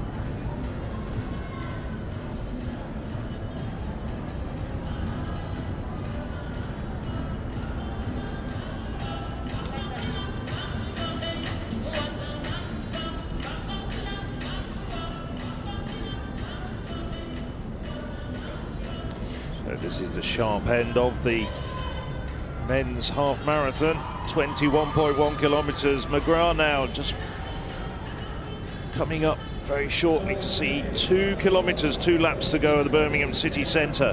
And Fortunato has really closed down on him. Fortunato bearing down on him. McGrath is starting just to look very tired, and his strain etched all over his face. Those are the splits back to Kenny. Just saw Kenny in the distance there, the Irishman. He's in 5th place at the moment. David Kenny's had a very good outing, just out of the medals, but he's possibly on course for a national record. Well, McGrath at 18k, 1:11:27, and well, he's got a lead of 26 seconds over Fortunato at 18k, 1:11:27 to 1:11:53. Cozy is walking with Fortunato. A little ding-dong going on between the two Italians for the silver and bronze. And then Rushak, well, he's only a further 5 seconds back, the Ukrainian. They're not safe yet, the Italians. No, with the naked eye, I thought Fortunato was closing, of course. It's 26 seconds, it's about 100 metres. It wasn't immediately apparent, but McGrath has actually regained a little bit of the advantage. As that last kilometre, he's lapping quicker than Fortunato and Cozy, just gritting his teeth, and those are the 2 men at the moment in the silver and bronze place. Francesco Fortunato, who holds the official European record at 1:23 exactly. Cozy, his teammate, less heralded, but having a really good effort. I reckon, well, a few minutes ago, it was clear Fortunato and Cozy were closing on McGrath, and I think he must have got some word from the sidelines. Dig down, come on, you're nearly there, because he put in an incredibly fast split, did McGrath, and eased away from the pair behind him. He definitely surged on that last lap. It was a 3:54 for Fortunato. He's down there in the 3:50, 3:54 region per kilometre. It's super quick. Of course, these fellas know they can start giving, and they're pushing the red line almost in these last few minutes. 1:13 on the clock. We're expecting a winning time here today of something around 1:25, so probably about 12 minutes to go for Paul McGrath out in front for Spain. Bronze medalist last year at the World Championships over 20k. This is his sweet spot. He's really useful. He was a silver medalist in 2024 in Rome over 20k. And of course, very, very little difference between the half marathon distance, 21.1k, and the 20k, negligible difference. And I understand the frustrations of the walking community with their race distances being changed all the time, but I think they've probably settled now on this. When they become embedded, the acceptance of the half marathon and marathon, then it'll be there to stay. There's no need to tweak it anymore for many, many years, I think, Phil. I think you're probably right. We finally got there. It took us a little bit of change. The 50 kilometres became the 35 kilometres. And that caused a little bit of concern over the real endurance walkers because, of course, that opened it up for a lot of doubling. Now it's about 8 kilometres added to the distance with the full marathon distance. So the former 50-kilometre race walkers a lot happier. So well, here's McGrath, the race leader in the men's half marathon. 26-second lead about 3 minutes ago. Lovely technique, very, very smooth and untroubled. Big use of the arms here. And look at that, he clicks his own watch as he goes through the line. He wants his own splits. Can't possibly trust the official readouts. I love it. You see it in major marathons. The winners and high places stopping their own little stopwatches as they cross the line. But he's doing it for splits. And I'll tell you what, just doing a bit of a back of a cigarette packet type analysis, they're now looking at possibly a finishing time around 1:24. European record possibly just a bit of a tall order, but they've certainly speeded up in the last few kilometres, and that is going to be a very quick finishing time indeed, one of the world's quickest over the half marathon distance. Now, Maria Perez, she's looking at 1:32 for an official European record. If she gets inside 1:32, that gets her into the record books. Well, Colombi, the Italian, she's having to serve a 2-minute penalty. Could be, well, mixture of transgressions. Oh, how frustrating is that? Couple of not maintaining permanent contact and one bent leg. 17 kilometres, she had a 58-second lead. She's surely heading for gold here, barring disaster. Olyanovska of Ukraine in second place, Mihai of Italy in third, and Parmisano in fourth. But Parmisano has gone through a terrible patch over the last few minutes. She's over a minute down now on Perez. Olyanovska in second place is almost a minute down. But Parmisano, who matched her stride for stride for, well, the first hour or so almost, has gone. And at the moment, doesn't look like she's going to get a medal. She's 10 seconds down on Mihai, her teammate, Alexandrina Mihai of Italy, who's in third place. Well, just 3 kilometres to go for Perez. She's walking really well. She's starting to put big distance between herself and Parmisano. Mihai closing, as Tim was saying.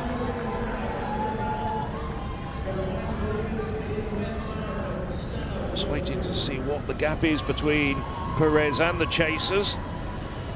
But Perez, consummate championship performer. It's difficult to see her falling apart at this stage over the final 3 kilometres of the race. Just looking, barring accidents, as though she is on her way to a European gold. And once again, she's got assistance from one of her compatriots. I think once again it's Miguel Angel Lopez. Well, Mihai in second place behind Perez here, the tiny figure there on the far side, has got 2 red cards. She's walking dangerously right on the limit, the Italian Mihai. But Maria Perez surely heading for gold now. Just got a quick glance there of Mihai battling with Olyanovska. So that looks as though it's going to be the battle for silver and bronze.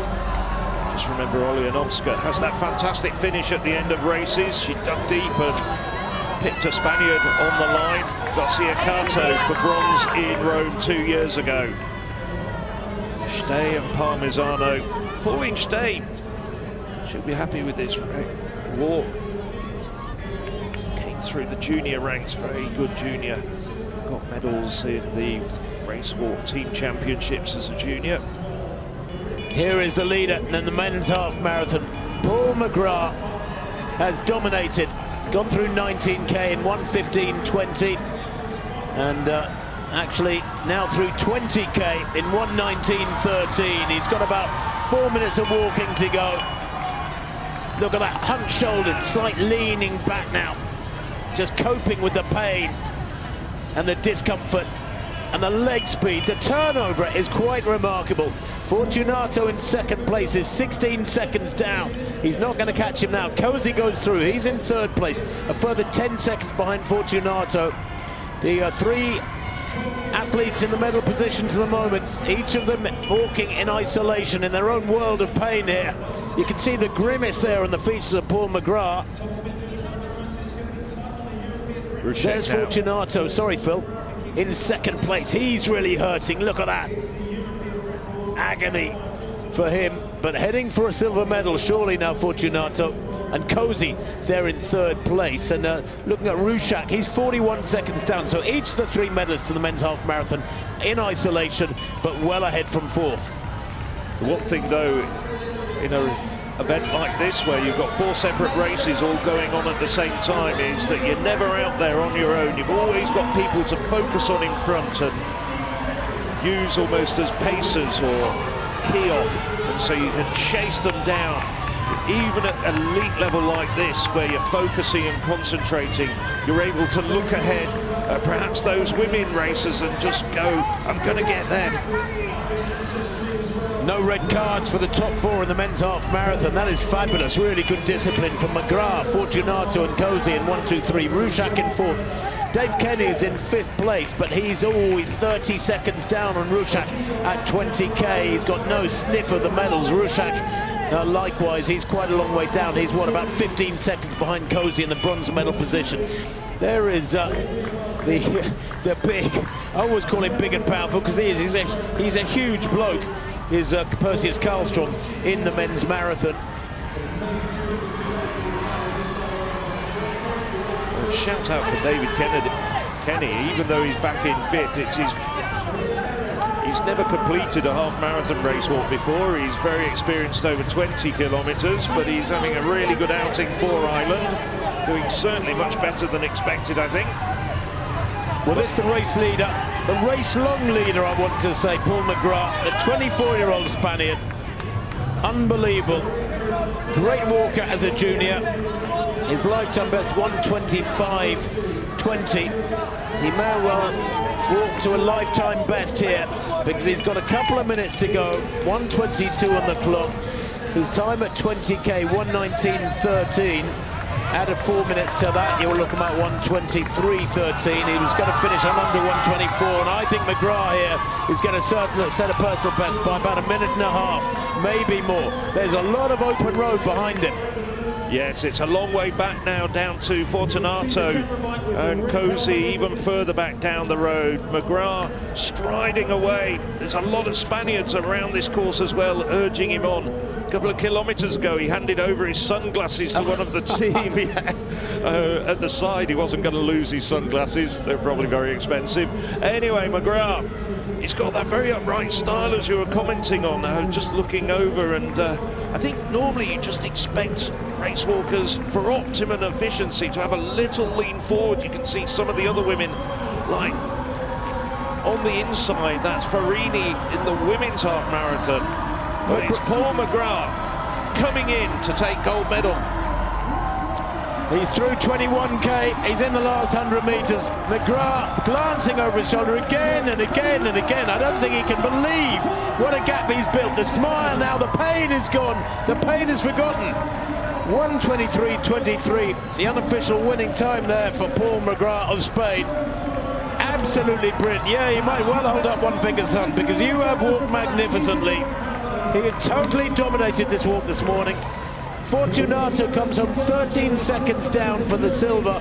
Cozy another 13 seconds behind him. That's the 1-2-3. Gold for Spain, silver and bronze for Italy in the men's half marathon walk. And what a walk it was from Paul McGrath. Rushak just another 25 seconds back in 4th place for Ukraine. That's a brilliant walk from the 22-year-old, and his broken his lifetime best by over 2 minutes. Rushak.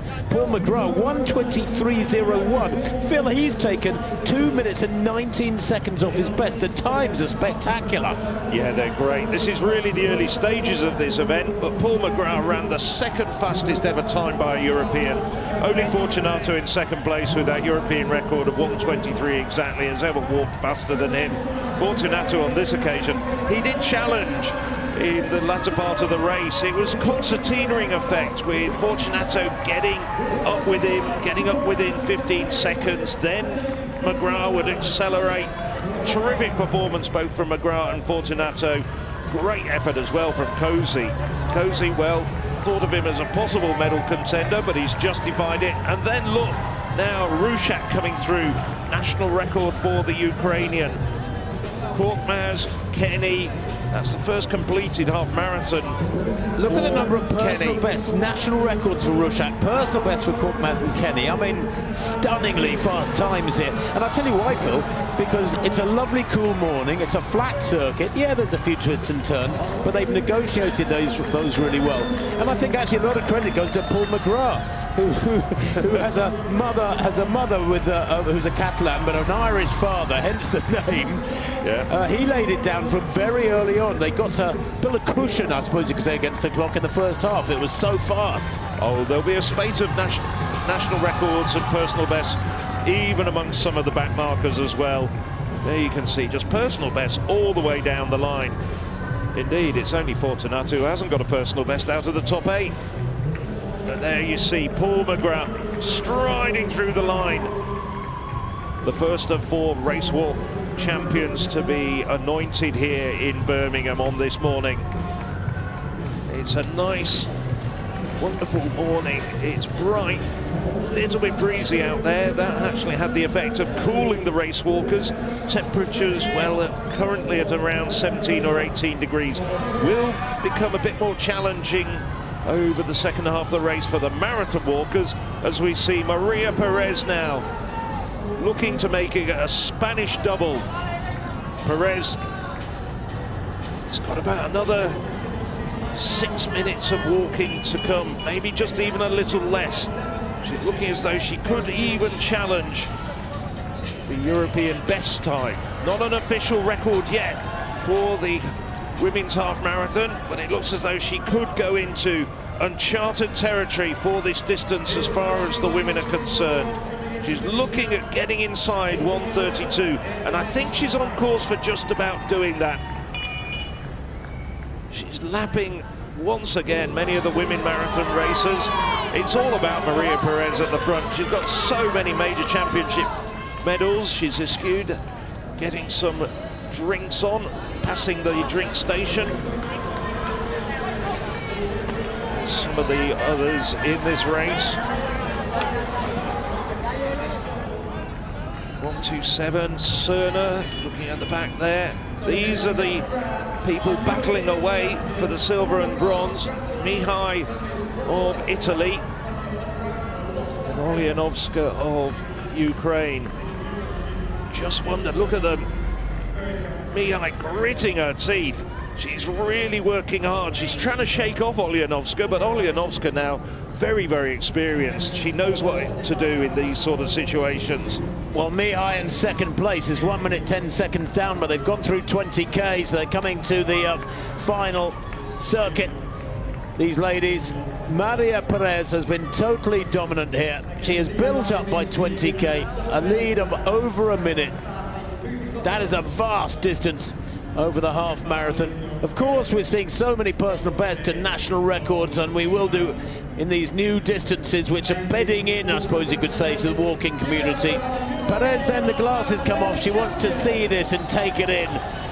Switch on that recorder, that mental recorder, and remember these moments, because this is the culmination of months years of really hard work and focus. You can see the determination there, glancing down at the road and then the view up ahead. She wants to see this in full focus, acknowledging the support of the crowd. And look at the Spanish flags being waved alongside her. Gritting it out for this final circuit. She has destroyed the best of Europe with a truly dominant performance here. Her last kilometre was 4:06. And there's been no let-up at any point. You wouldn't want to be one of those challenger in anything. I wouldn't want to play darts with her or drafts, never mind about Racewalk. Well, I was chatting to her at the European Athlete of the Year Awards a couple of years ago. Very, very competitive individual in just about anything. And I was laughing and joking with Alvaro Lopez in the wake of the pair of them getting that marathon mixed relay medal. Indeed, it was a gold medal.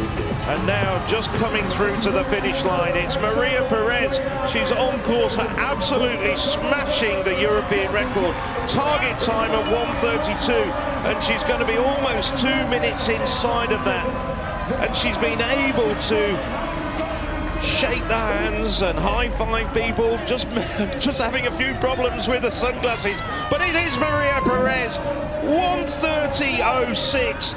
She's inside the target time by almost 2 minutes. That's a world-leading mark for Maria Perez. That is going to send shockwaves throughout the race walking community in China, in Japan and elsewhere around the world. Maria Perez has been the dominant figure in race walking in Europe, and I'll tell you what, she's won so many medals, world titles, Olympic titles, but that's going to mean so much to her as well. She's the very first women's half marathon race walk champion, and the clock now is just ticking. The rest are more than a minute behind her. Yeah, Mihai was 1 minute and 1 second down at 21k, so she's closed marginally to Mihai on a charge. Perez, of course, was more focused on celebrating with spectators along the course, getting that banner in her hand.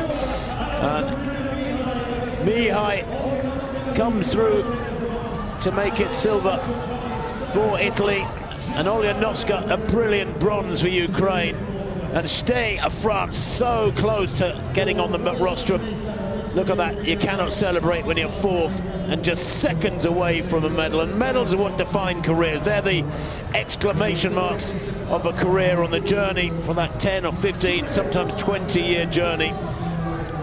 You know, you can win little races here and there. We're on the track and the roads, and they are forgotten. They're relatively insignificant in the great scheme of things, but medals in major championships are what define it. They're what justify the lifestyle, all the sacrifices. 1:30.06, wow. Well, we were concentrating on Maria Perez's celebrations, and quite rightly so, but I would have loved to have seen that battle over the last 500-600 meters between Mihai and Olyanovska. You saw the look on Mihai's face as she crossed the line and then collapsed on the road. Olyanovska looked very frustrated, but she just had nothing left in the tank. But nevertheless, Olyanovska gets a second consecutive European Athletics Championships bronze medal. Just look at that, though. Palmisano, one of the great figures in women's race walking over recent years, the Olympic champion back in 2022, and she's more than 2 minutes behind Maria Perez, who, as we've said on a couple of occasions, her quite regular training partner. We didn't really see very much of her, but a fantastic performance indeed, even though she'd missed out on a medal by Pauline Stay. Well, it says for Perez their world lead. I'm just checking the all-time lists, and of course it's a relatively young all-time list, but that called a world lead is effectively, in inverted commas, a world record by over a minute and a half. 1:30.06, the sub 1:30 barrier, or the 1:30 barrier will be broken very soon, I'm sure. But I can tell you why it's not a world record. It's because they have a target time as well, yes, for world records. No, that's why I said it's an unofficial world record. Yeah. It's a world best. I'll tell you what, it's a very, very good time. What it is, when you look at the previous world best was by Jiang Yunyan of China, 1:31.39. That was in March this year. She's gone over a minute and a half quicker than that. So, yes, it's a young event, and of course these records will continue to be pushed down and will be well into the sub-130s, I'm sure, over this next year or so. Mihai, 58 seconds down, but with a personal best. Olyanovska, a national record. That will be celebrated back in Ukraine, loud and proud, and rightly so. And stay, well, the Spanish leader, Perez, and the rest of Spain call fourth place the chocolate medal. Because who wants one of those? Horrible. So near yet so far. Parmisano, well, she rallied pretty well, a personal best by for her. 2 minutes down. I'll tell you what, a chocolate medal here wouldn't be a bad idea, though, because it's the home of one of the big chocolate manufacturers, and they do make chocolate. So I've got some in my bag. Well, we'll see about that in probably about 2 hours' time.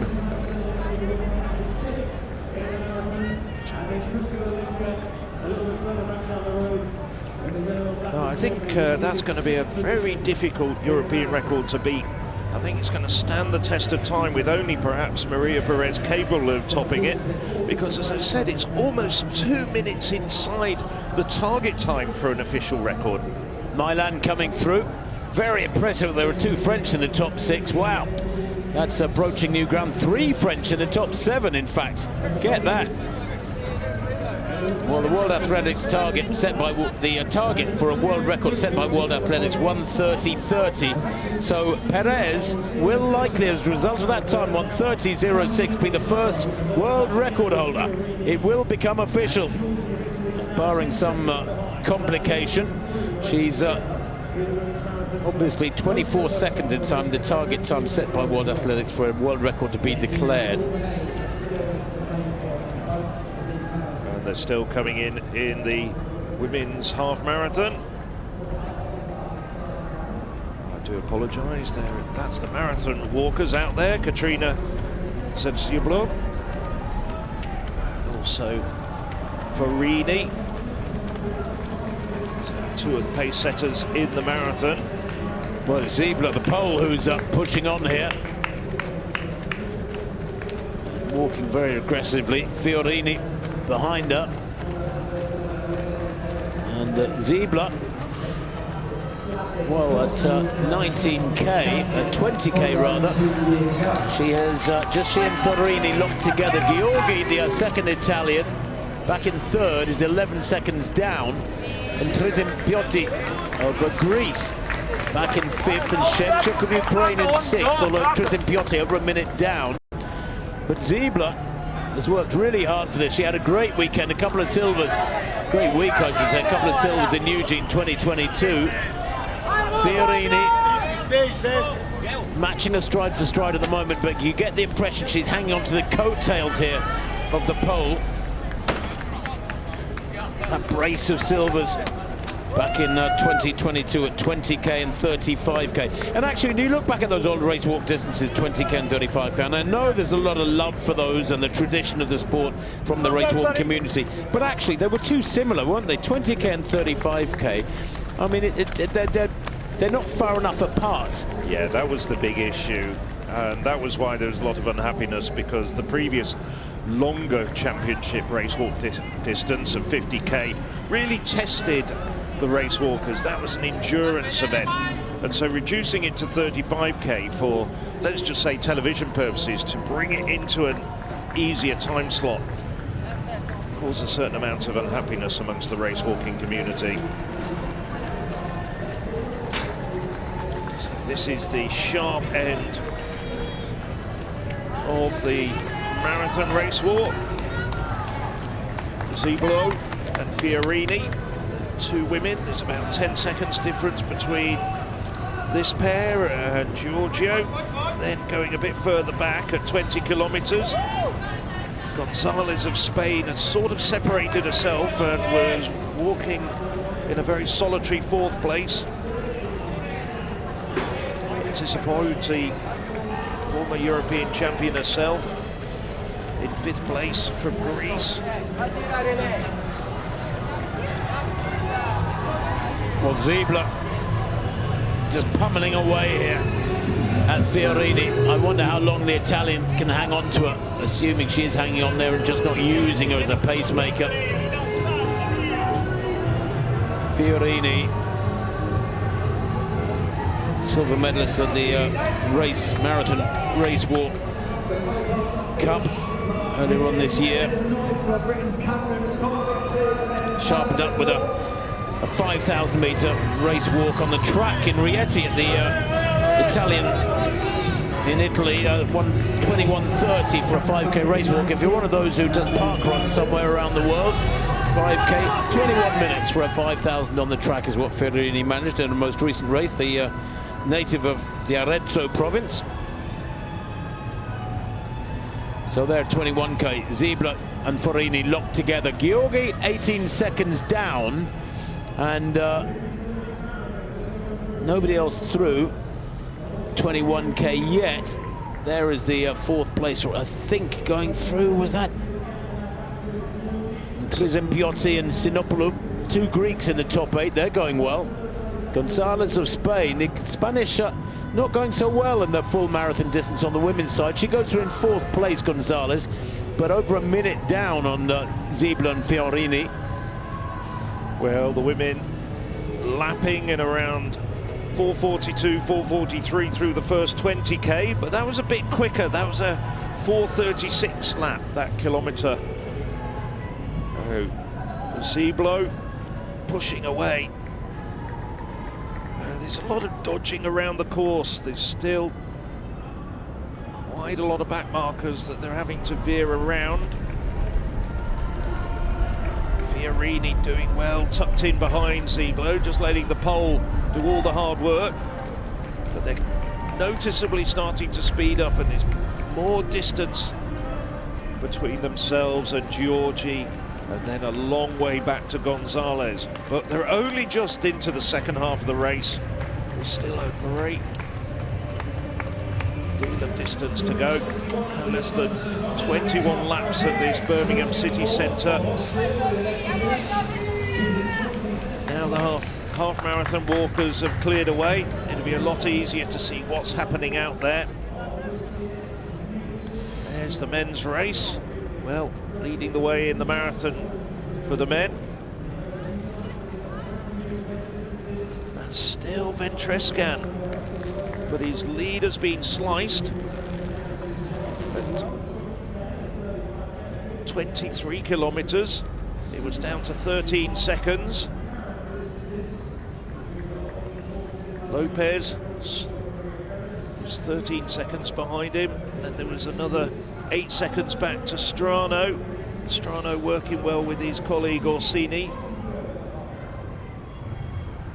8:04, that's the back of Miguel Angel Lopez.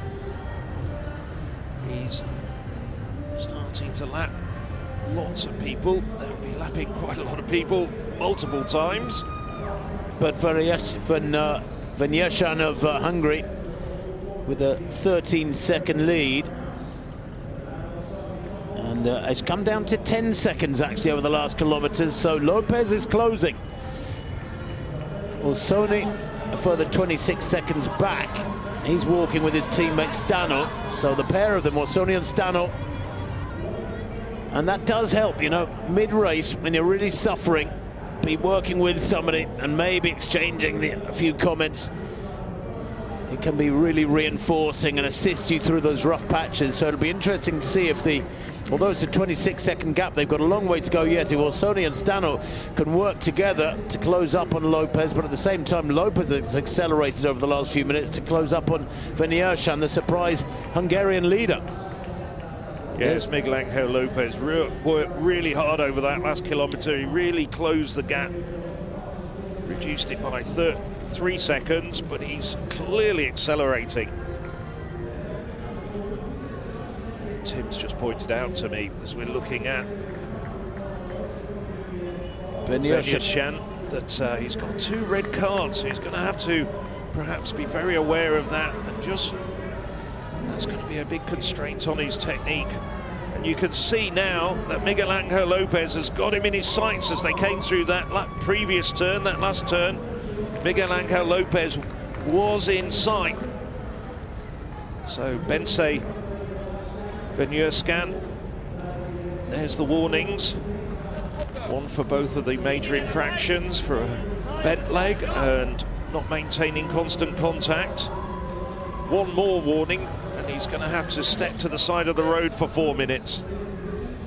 Well, Venurscan, the speed at which he's moving as he powers past that pack of women in their marathon, absolutely astonishing. But he has been had a couple of red warnings, and he is in trouble, and the pressure is on now.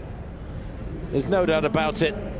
Venurscan, I think there's a degree of panic maybe going on for the Hungarian, because he knows he's been closed down, and he will be getting that information from the sidelines as we see a Lopez about to roar past that little pack of female marathon walkers. There's Venurscan. There's a slight right lean to him there. The shoulders are quite hunched. Lopez goes through, and the gap is closing all the time. It was 10 seconds, and I think it's less than that now. I mean, what you do have to admire is the way he's attacked this first half, and he's really taken the race to the bigger names, the more expected medalists. And his leg turnover, Phil, the cadence, it's unbelievable how quickly he's putting those legs through. I don't think I could run as fast as that if I was paid for it. No, and he's got a very short stride as well. It's almost like a pitter-patter stride, isn't it? You look at some of the men behind him, including Miguel Angel Lopez, who's got so much major championship experience. The stride length, but the difference between Lopez and Venurscan is quite remarkable. There's Miguel Angel Lopez. He's got him in his sights now. Well, just looking at that, I don't think that's more than about 30 meters. He's definitely closing the gap, and he's closing it quite quickly. He's chosen this part of the race, the halfway point, to really close down. He knows probably that Venurscan is suffering and he's weakening, and he might well have had information about his red cards. Well, just getting in information.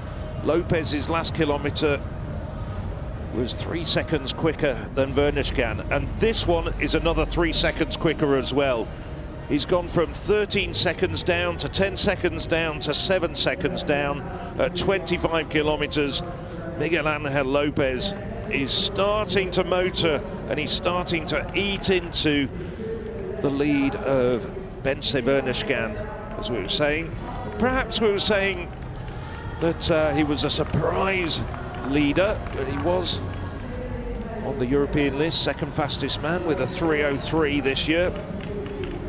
But as I say, it's the early days of this event as well, so some of those times, well, you're never quite sure about the veracity of them. Now, with all the hard work being done by Lopez, and it has to be said, Venurscan is still walking very, very quickly, because look at that gap now between the leading pair and the men in third and fourth place. Not much between them. They're walking together at this stage. Orsini and Strano, the two Italians. Keenon certainly not out of it either. He's just another 12 seconds back.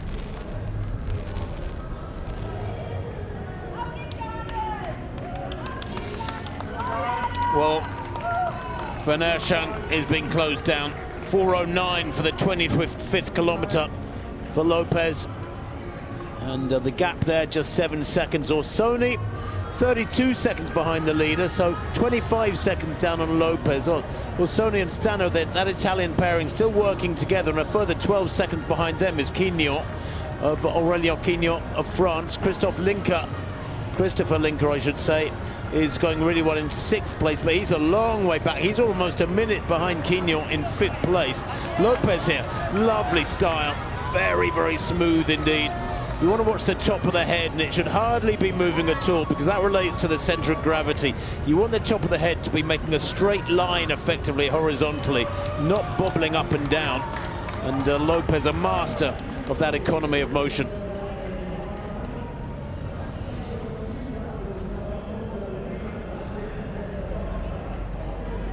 Well, Venurscan, a 4:12 his last kilometre at the 25th kilometre. On Orsoni, back in 3rd place, has walked to 4:08, and he and Stano are on a charge as well. There you can see the orange vest near the top of the picture. That is Lopez. Van Jershan, oh, the gap's about 2 seconds now, 3 seconds maybe. There's going to be a pass very, very shortly in this next minute. Van Jershan is in trouble. And he probably has been told to now try to optimize his effort, to ease back because he's on 2 warning cards, 2 red cards, and maybe consolidate and try and stay up in the top 3, but it's going to be very tough indeed because there's a charge on from that Italian pairing. They're so experienced, Orsoni and Stano. Well, this is a very, very well-measured race from Miguel Angel Lopez. As we're looking at the Hungarian leader, starting to just tire just a little bit. He's blowing his cheeks out, and there's still a long, long way to go.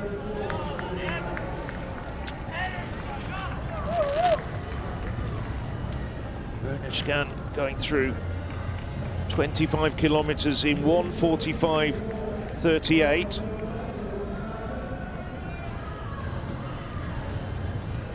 That equates to something around 2:57. So the European best times are going to be absolutely obliterated in this race. Well, the clock for the moment, bottom right of our screen, is frozen. Ignore that. The Van Jershan has led through 25k.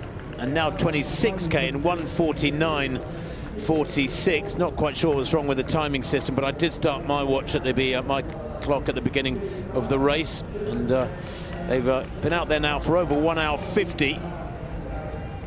Van Jershan 4 seconds lead at 26k. Goes through there with Lopez right behind him, and Stano and Orsoni a further 24 seconds back, and it might end up becoming a battle between Lopez and the 2 Italians. So that was a 4:11 last kilometre. Lopez closing, so I think it was a 4:08 kilometre for Lopez. Just a matter of time now, you feel. It's like a cat toying with a mouse. That mouse wearing a Hungarian vest at the moment. Is that why you like cats, Phil? I always thought you enjoyed a bit of sadism. When you see a cat toying with a live mouse, and you think, just get it done. It's horrible. Yeah, I know, but you can just see him reeling him in. Well, I'll tell you what, Van Jershan's being stubborn here because he's staying in the lead, and somebody's probably shouting to him every lap, come on, keep it going, he's closing on you, but at the same time I think he should be consolidating here, not pushing his limit, and yet Lopez is literally about 1.5 seconds behind him. And you've got 16 kilometres to go, let's just remember that, it's not a 27-kilometre race. Oh, good point. They are, well into the 3rd quarter now. But a long way to go. 16 kilometres, as it happens, is almost exactly 10 miles. If you like it in pounds, shillings and pence. Also, that was also a much quicker kilometre from Strano and Orsini. They've nibbled into the lead that Lopez had over them. So they're operating much quicker than Van Jershan.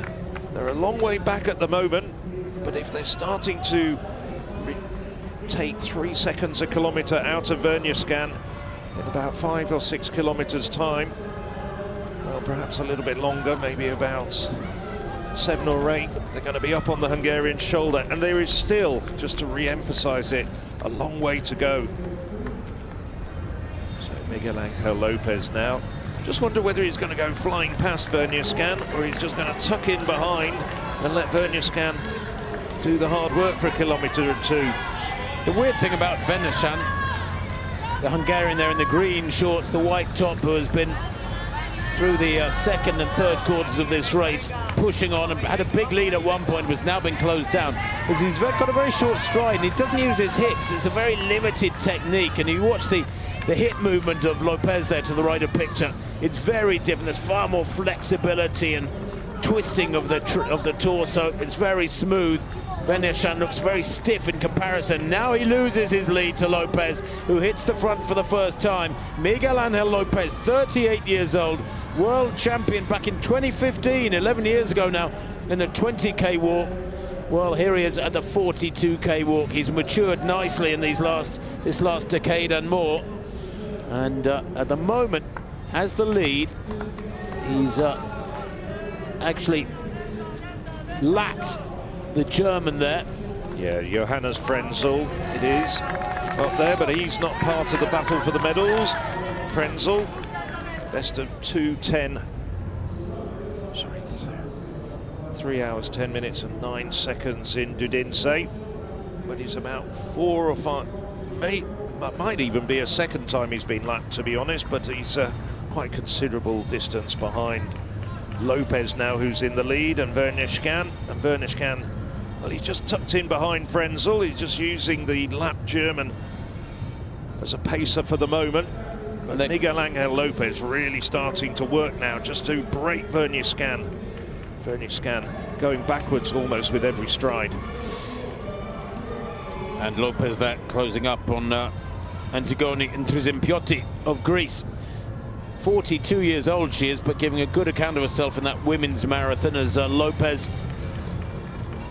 And here's the Spanish pairing. And Stano and Orsoni. With, I have to say, Orsoni in the front now. Stano was in the lead, but the pair of them working together. I don't know if there's been any exchange, any conversation, but they are just 21 seconds down now. It's closing all the time. Vernischkan clinging onto the coattails of Lopez, only a second behind the Spanish leader now. Quino, well, he's not so far back. He's what, 27 seconds back? Sorry, 17 seconds back from Orsoni and Stano. So Quino working alone, going really well at the moment. Tough for him because the 4 athletes ahead of him are in pairs. That always helps. Some people would disagree with that. They'd say, no, if you're on your own, you can optimize your technique and your focus upon doing exactly what you need to do without any sort of a potential outside interference, so to speak. Nobody else getting in your head. Although I certainly think these two Italians are helping each other here, Phil. Without a doubt, you can just see they're swapping the lead. Stano took the lead for a lap, did all the hard work for a lap, and then left it to Orsini, and they're starting now to get closer to the 2 men in front. Well, that's the penalty box. Ooh, and that's Madeleine Degui of France, the 25-year-old, their national racewalk champion over the marathon distance from last year. Gavenk as well in the women's marathon. That's the paddle. Didn't seem to be protesting too much. I think he knows that he was in grave danger of having to serve a 4-minute penalty. Comes from Albi, where the French championships were held this year. Track and field championships were held. Came third there in their 10,000 walk in 39.19. A lot of these marathon racers sharpening up with a 10,000 on the track in recent weeks. Interesting to see Kader Gavenk, they're stretching out. That's the big problem. When you've got 4 minutes in there, you can tighten up, you can stiffen up in the penalty box.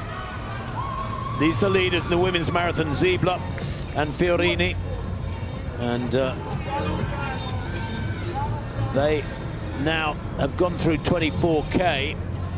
In fact, just approaching 20. They've gone through 25K, actually, literally a couple of seconds ago. There, Ziebler and Fiorini, 1:57.01. And only 5 other athletes have gone to 24K, so they have forged together, working together, a huge lead over the chasing pack, these two. Gonzalez at 24K was 1:11 down. Gheorghi of Italy behind the Spaniard was walking with her. And Intrizimpioti another 16 seconds back. She very isolated indeed, 1:20. She was in 5th place in Intrizimpioti. She's 1:20 ahead of Shevchuk of Ukraine in 6th. And from the, sort of mid-race, Phil, very, very tough to be walking on your own in a marathon. Oh, without a doubt. Of course, just as we were saying before, in an event like this, which is mixed gender on a very short circuit. In fact, you and I were surprised that they opted for a 1-kilometre circuit rather than a 2-kilometre circuit. I know there's obviously logistical and practical issues, but you can still key off the people in front of you. So they will be lapping people, and they'll be using effectively as pacemakers, just like, a Sunday morning jogger might say, I'll run to the next lamppost, and then I'll run to another lamppost. Well, in the case of the walkers here, be able to use them. Now it's Gonzalez, though, who's got up there. She's had a really good last couple of kilometres and has overtaken Georgie, and she's up into the bronze medal position. She's put 10 seconds between herself and the flagging Georgie. Well, Georgie has 2 red cards, so she's having to be cautious. She's having to ease back on the throttle a little bit, maybe consolidate through the second half. 4 minutes in the penalty zone, the marathon walkers. That's very, very tough. I mean, talk about destroying a person's ambitions and their race. It beats being disqualified, but these penalty boxes, which have only been introduced in recent years, it's very, very harsh. 4 minutes. I mean, that's a lap. That's an entire lap. You might as well go back to your hotel and have a cup of tea. Well, I know a few which. I think we're just looking around here for anything that remotely steams. We're not steaming it, it's not hot, but wouldn't a cup of tea be magical? Ziebler then, the race leader. Excuse me, I forgot to bring my tea urn. I'm sorry, thinking out loud. Stop calling me urn. Ziebler and Fiorini locked together momentarily. Fiorini in the lead there as they get some sponges and cold water pour over their heads there. Gonzalez of Spain, you're right, is on a charge, but she's over a minute down, 1 minute and 17 seconds down at 25k. Now Shevchuk has gone through 25k. She's in 6th place. She's nearly 3 minutes down. So the gap's widening all the time at the front end of this race walk. 5:10, that's Sinopoulou, but she has been lapped now by these two, and she's up in the top 10. So when the gap starts becoming 4 minutes and more, then you're lapping everybody behind you.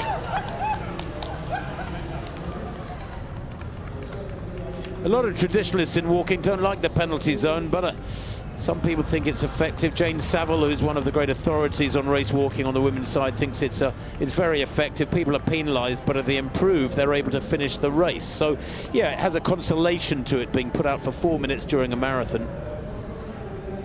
Gonzalez, the Spaniard, here's Ziebler and Guy Fiorini in 1st and 2nd, but Gonzalez, the Spaniard, in 3rd place, been around a long time. She's got a smart racing brain and will come through in this second half.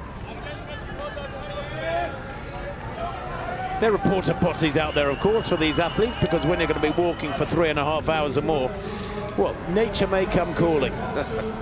That's why we haven't given you any tea. What are you trying to say? Tea doesn't have that effect on me. Coffee does. But not a nice cup of good, strong Yorkshire tea.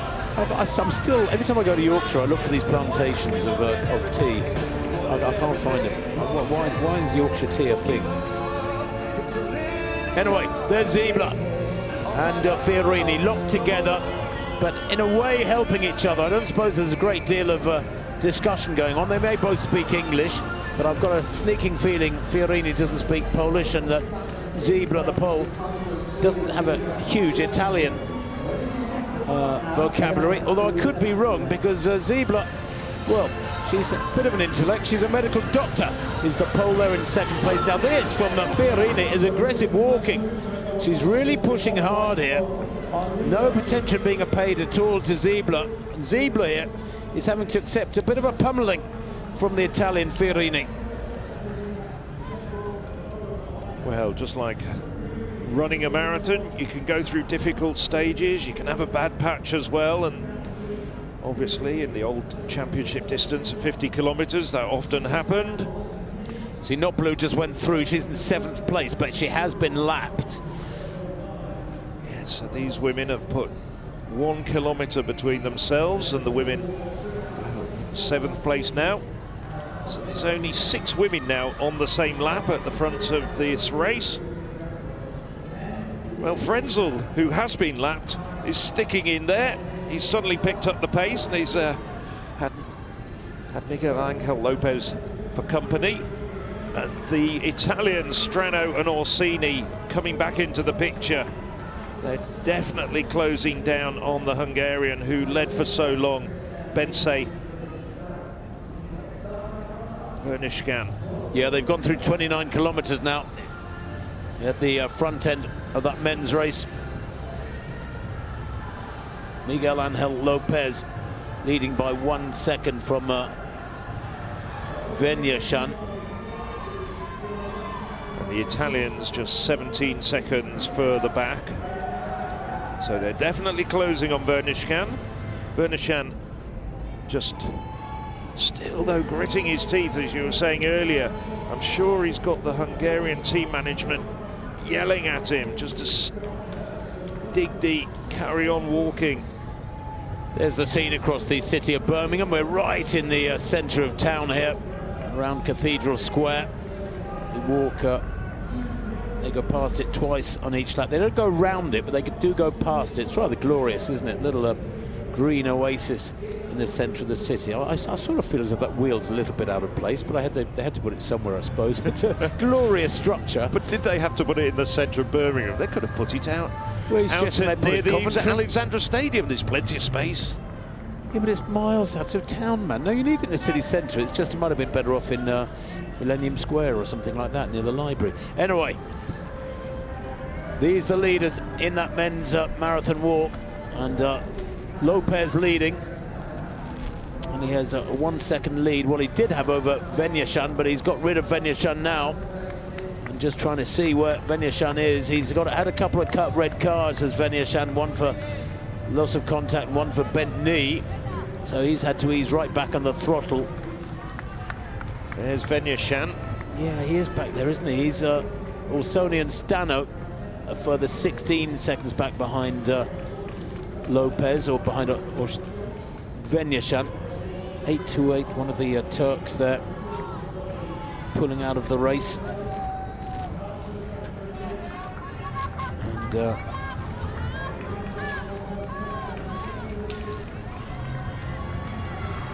that was Harun Bilir of Turkey, who is, I don't know if he's pulling out of the race. He's just stopped and taken a walking completely. He looks like he's thrown in the towel. What's remarkable here, Johannes Frenzel, the German, having been lapped, has now suddenly picked up the pace and has decided to really get on with it. But don't be confused by the German who's just behind the leader, Miguel Angel Lopez. He isn't in contention for the medals. He has been lapped, but suddenly found his second wind, having seen Miguel Angel Lopez go past him. And as I said, decided to pick up the pace and use him to try and finish in a respectable fashion. Now this is Stano and Orsini. These are the two men, and they can see Venyashan in front of them right the way down the far end of the road. They're going through Colmore Row, I should say. Walking towards Victoria Square. Yeah, Orsoni there to the right of picture. Just under a bit of pressure here from Orsoni, excuse me, to the left of picture, wearing 820 on his back. Actually doing the attacking, applying a bit of pressure to Stano there. Maybe they've agreed to sort of take a lap at a time each at the front and push the pace. Just takes that tiny little bit of pressure off, but they're not far back, are they? There's the Italian pair at the top of picture. There's the leader, Lopez, at the bottom of picture. And there, right in the centre of your picture, is Venyashan, the long-time race leader. 2 hours, 6 minutes on the clock now. And as they go through, the gap back to the Italians is only about 13 or 14 seconds. Venyashan in real danger after such a brave walk for, well, 2/3 of this distance so far. Now in danger of not getting even amongst the medals if the Italian pairing come past him. I feel as though there's a degree of inevitability about it. Well, we've seen this so often at major championship race walks. Somebody goes out there, perhaps a little bit unheralded, and really tries to make a very audacious bid for glory over the first half of the race. And in this case, that's been Bence Venyashan. But Venyashan now starting to look very tired. His technique is starting to go ever so slowly. Orsini and Stano look as though they're revitalised. There's about 30 metres on the road between Lopez and Venyashan, and then another 30 metres back to the Italian pair of Orsini and Stano. And the Italians have done a really good job of reining in Venyashan. There goes Ziebler through in that women's marathon walk. And Ziebler with Fiorini are certainly the athletes in the dust-up for gold at the moment, because Gonzalez at 27k is a minute and a half behind, a minute and 28 behind. And then Trizempiotti in 4th place is making a bit of a charge. She's going really well. She's only some 13 seconds down, or excuse me, 21 seconds down on Gonzalez in 3rd, so it's not over yet. Fiorini and Ziebler locked together. Gonzalez a minute and a half down. Now that's a big gap, but Trizempiotti not far back, so the battle for the bronze might become more of an issue over this next, this remaining distance. And I'll tell you what, Tim, they are on course at the moment. All of the main protagonists at the front for some terrific times. We're looking at a finishing time at the moment, if they can maintain this pace, at around 2:57. That really is a super quick time. No European has yet run under 3 hours, walked under 3 hours for the marathon distance. There was a lovely moment there, Fiorini being passed by the two chasing the pair of Italians, Orsoni and Stano, in 3rd and 4th.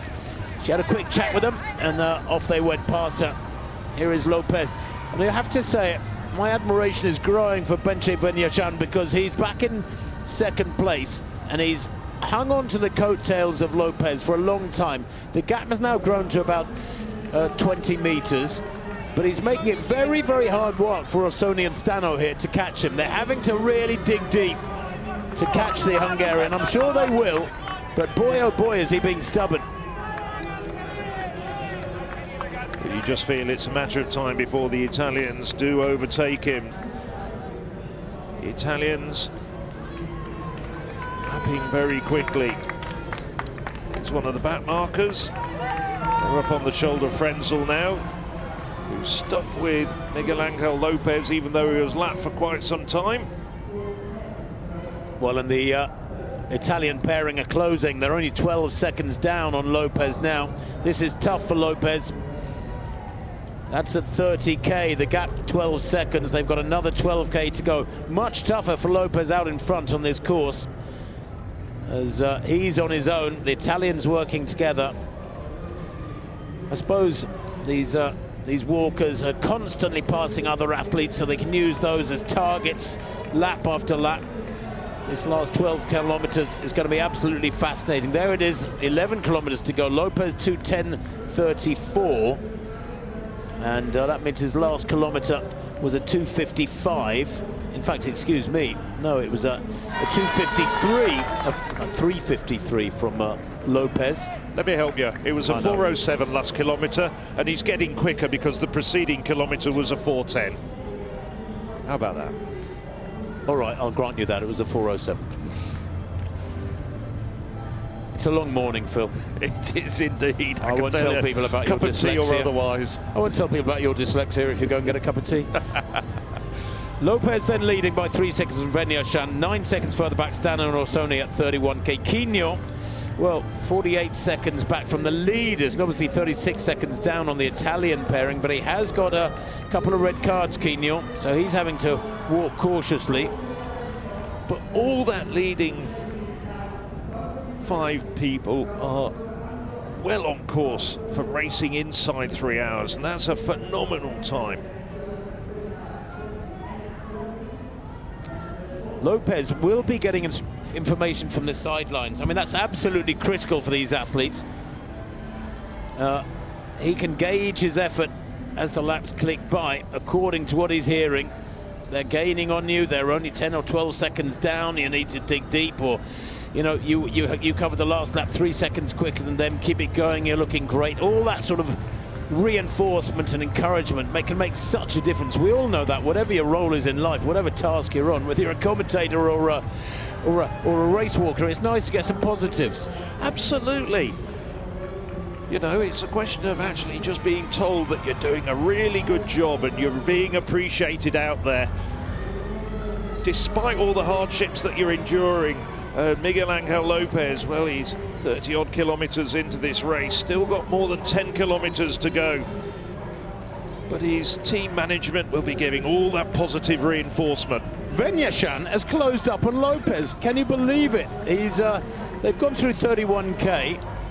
They're almost at 32k, and Venyashan is right on the heels of Lopez. He's less than a second down. Stano and Orsoni still a further 10 or 11 seconds back from Lopez, the leader. Quignon, well, he's in isolation. He's having a tough time of it, Quignon. He's, some 36 seconds back from the Italian pairing in third and fourth. He's in fifth, but behind him, there's a massive gap, about 1 minute and 3/4 behind him to Karlstrom. Perseus Karlstrom having a strangely moderate race by his standards. He may put on a charge, the big Swede here, but I certainly expected Karlstrom to be more of a factor in this second half of the marathon. Well, I'm just wondering whether he's really trained for the marathon, because over the recent years he's had more success over 20 kilometres, also did well at 35 kilometres. Maybe it's just a few kilometres too far for him. That's a speculation. I can't honestly say I've spoken to him about it. The affable Swede, now 36 years of age, of course. Walkers quite often, a bit like red wine, as the cliche goes, get better with age. But perhaps Karlstrom now in the twilight of his career. That's probably the ultimate cliche. The ultimate cliche. Yes. It will be used in Budapest in September. So we're looking there in the orange bottom of picture at Miguel Angel Lopez of Spain. He's the race leader here. We're well into the final quarter of this men's marathon now. Marathon race walk. Right behind him there in the dark glasses is Venyashan of Hungary. He's the surprise package so far this morning. Here's the Italian pairing now. Orsoni and Stano have been working together for the last 45 minutes or so, but it does look like they're breaking up. And Orsoni has eased away from Stano, his compatriot. Maybe there's been a little bit of discussion between them, but Orsoni certainly has isolating himself now, moving away in third place. And that is significant. Riccardo Orsoni, he's very, very consistent. 8th in the World Championships over 35k last year, Orsoni. 26 years old, the man from Assola in Italy, former basketball player and footballer as well. There he is, behind him Stano, his compatriot, trying desperately to hang on to his coattails. Stano, of course, the Olympic champion from Tokyo 21 over the 20k walk distance, and world champion in the following year in Eugene at 35k. So he's a tough old competitor, is Stano. That underlines how well Orsoni is walking here to ease away. I don't think they're working together now. Two very different styles as well from the Italians. Stano, that much more punchier, much more active arm style. Orsoni, much lower arm cadence. Also much longer stride, much longer leg length, the taller man. But at the front, it's still Miguel Angel Lopez. And Venyashan is still up there. He's got back onto the shoulder of Perez. As they start lapping some of the women runners, women walkers, I should say. Well, Venyashan actually up alongside Lopez. They're offering him a drink. Lopez saying, ignoring him completely, locked into his zone. And Venyashan has the audacity to hit the front again here. He's on 2 red cards. But boy, is this going to be the comeback of comebacks from the Hungarian? Well, he possibly feels that with 2 red cards, he's got nothing to lose. Well, I'm not sure that's an entirely correct interpretation of the situation. He could get disqualified, or at least put into the sin bin. With 10 kilometres to go, it's going to be a medal or nothing. Maybe just going for gold, maybe just going for glory. Well, Orsoni and Stano, the 2 Italians, I said they've broken up a little bit. His last kilometre, a 4:07. He has put in a bit of a surge. Lopez, the Spanish leader, a 4:09. And that's why Orsoni has moved away from Stano. Venyashan here, getting a second wind. He's walked a 4:07 his last kilometre. And he's actually, well, is he developing a gap here on Lopez? This is incredible. I thought he was done and dusted. I have to say, I thought his race was run, so to speak, or his race was walked.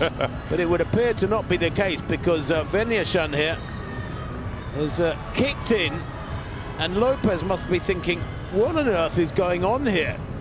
I chased you down. He had a massive lead at one point, over 30 seconds early in the race. I've chased you down. You're not supposed to be doing this. You're supposed to be going backwards and suffering and having a terrible last 10K. They have gone through 32K. Venyashan back in front, Lopez in second, Orsoni and Stano in second and third. The Italians with a 3 or 4 second gap between them. There they are at the top of the picture, those two white vests. And it looks like Stano has closed on Orsoni a little bit. Quignon we haven't seen for a long time, actually. The Frenchman in 5th place. Karlstrom is in 6th. And then Christopher Linker in 7th of Germany, but he's a long way down, almost a minute and a half down on Karlstrom, and Chamosa of Spain in 8th. Just looking down the road, you can see there that Stano has got back in front of his compatriot Orsoni. Stano, just looking at the lap times, I think that was like a 4:06, in fact, out of the leading quartet. He's actually the fastest walker over that lap, and they are certainly getting very close to Miguel Angel Lopez. But look at that. You wouldn't have believed it a couple of laps ago. Venyashan now starting to put distance between himself and Miguel Angel Lopez. It's about 20 meters now. Yeah, you're right, Phil. And that's a good spot about Stano. Most of these fellas have been walking up 4:10, 4:08 pace, but Stano has just put in a 4:05. That's why he's eased away from, well, gone past Orsoni, eased away from him. And look at him from Venyashan storming away here. That's about a 25-meter lead. That's about a 4-second lead now between Venyashan and Miguel Angel Lopez. And in the women's race, wow, it's all happening. There's been a turnaround. Fiorini leading. Ziebler was leading for a long time with Fiorini beside her, but Fiorini has broken away. And there in the background, you can see Ziebler go through, and she's probably about 12 or 14 seconds down. It was at 29K, just a 2-second gap, but now actually at 30K it's actually a 9-second gap, so she's about 9 or 10 seconds down at Ziebler, and Fiorini has turned the screw here, Phil. Well, it would seem at the moment with perfect timing. Yes, with 12 kilometers and change to go, it's the perfect moment to really lay down the hammer, and she's working really hard. But just like we were talking about with the men, with Orsoni and Stano, she's getting instructions. I was looking out at some of the earlier pictures and seeing that the team management, the Italian team management, very good at passing on information. They've also got one big scoreboard up there as well, which gives you indication of the red cards that you might be suffering or that the other walkers are getting. So now Ziebler starting to struggle. She's meandering a little bit over the road. She's going a little bit from left to right. Behind her, well, it's a long way back. It's more than a minute back to Gonzalez in 3rd. The rest of those women in the picture, they're the women who've been lapped. The form of Fiorini here is fantastic. She looks so fresh, looks so calm. Here's Gonzalez. She's in 3rd place, as you said, Phil, quite rightly. She's in isolation. She's a minute and a half behind Fiorini, about a minute and 20 behind Ziebler, but in isolation at the moment as well. So that's good news for Gonzalez. She's they've gone through 30K now, and Gonzalez was about a minute and 26 down at 29K, and she's now 1:39 down. So Fiorini has kicked in really hard. She's pummeled the opposition at 3/4 distance. Ziebler is reeling, having now got about a 10-second gap. She's down 10 seconds from Fiorini, the Italian leader. Gonzalez too is struggling. She's a minute and a half down. In fact, she's lost about 10 seconds in the last kilometre. So Fiorini's the aggression and viciousness of Fiorini's surge this last 5 or 6 minutes has blown away Zieblo and Gonzalez in second and third at the moment in this women's marathon. Brilliant walking from her. There's Venyashan of Hungary, who has found a second wind, has come back to the front of the men's race, and now Lopez is back in third place because that's Stano who has just gone past him. Wow, it's all changed at the front end of the men's race. Suddenly the wheels have come off Miguel Angel Lopez. I thought he was going to do what Paul McGrath did and just stride away for victory over the final 10-12 kilometers of this race. But Lopez, and he is a very, very experienced athlete, looks as though he's been going through a bad patch. Now the big issue is, can Lopez just hold his form and hold off Orsoni? Stano, though, 2021 Olympic champion, he's smiling, he's enjoying himself. Is that a smile or a grimace? It's a fine line. I think that's a smile. Something must have been said. You saw him glance over to the right-hand side of the road and somebody shouted something or said something, and it's well, you've got to amuse yourself when you're out there for more than 3 hours. Well, they will be, but Venyashan in the lead has 6 seconds on Lopez at 34k. There's the chasing trio effectively behind him. Lopez and Stano. Orsoni's going through a bad patch. He's now 12 seconds down on Stano. He's back in fourth place, Orsoni. There's the leading trio. Venyashan, Stano and Lopez. And Orsoni just turning the corner in the distance there now. He's a long way down. Orsoni's having a terrible patch here. And he may indeed be caught by Quignon, who's, about 40 seconds behind him. 45 seconds behind him, there or thereabouts. But this is breathtaking from Venyashan to come back like this when he looked like he was down and out. I'll tell you what, however this race turns out, we're on course for some absolutely fabulous times. Looking at around 2:57 at the moment for the men's marathon, and that's going to be a big world best, which in real terms turns into a world record, and the same applies to the women's race. Well, they went through 30 kilometers in 2:20, and that means that they're on course for something in the region of about 3:17. That again, another big world best. We're looking at the front end of the men's race, and Stano hits the front now. And the reason why, he's just walked a 4:01. Lopez, the Spaniard, a 4:08. He's taken 7 seconds in one lap out of the orange-vested Spaniard. Huge change of speed there from Stano.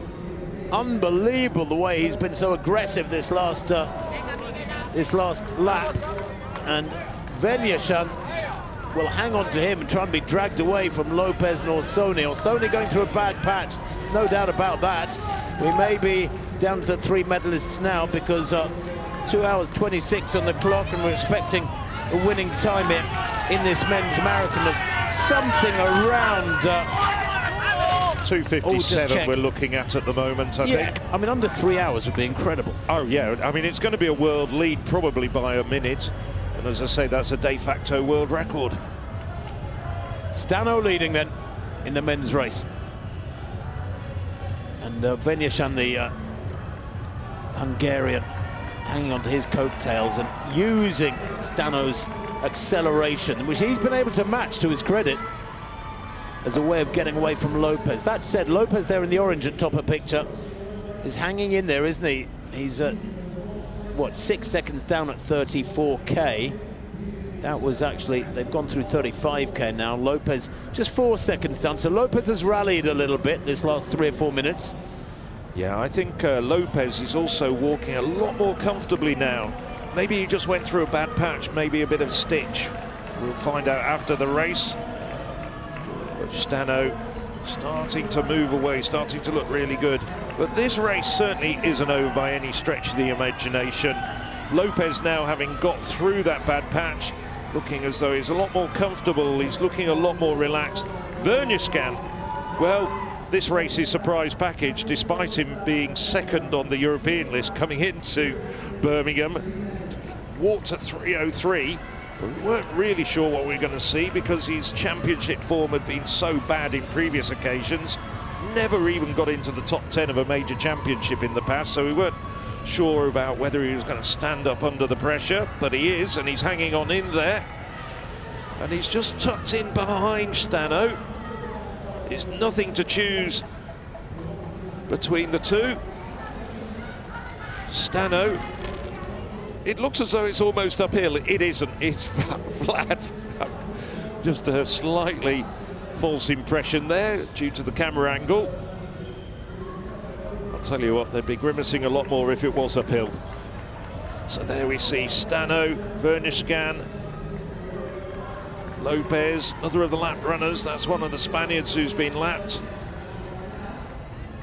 Well,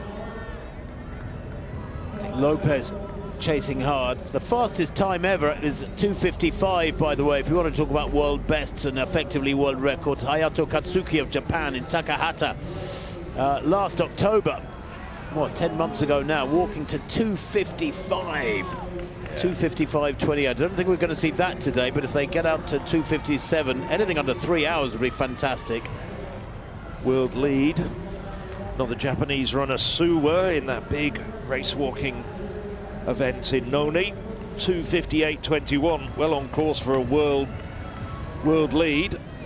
Actually, that world record target set by World Athletics is 2:56.30, so the world record is 2:55.28 by Hayato Katsuki, and they're not going to be far off that here this morning, particularly with Stano here and Venyashan working hard together, and you get the impression that they are helping each other a little bit here, whether it's involuntary or not. Lopez in third place, they're keeping well ahead of him at the moment, with Orsoni back in fourth place, but he's losing ground all the time, Orsoni, at the moment. Quignon of France is closing on Orsoni. Quignon might end up getting up to Orsoni, and Karlstrom, well, he's still having a bad patch. By his standards, Karlstrom not really enjoying this morning. He's 2 minutes 43 seconds down on Stano and Venyashan here.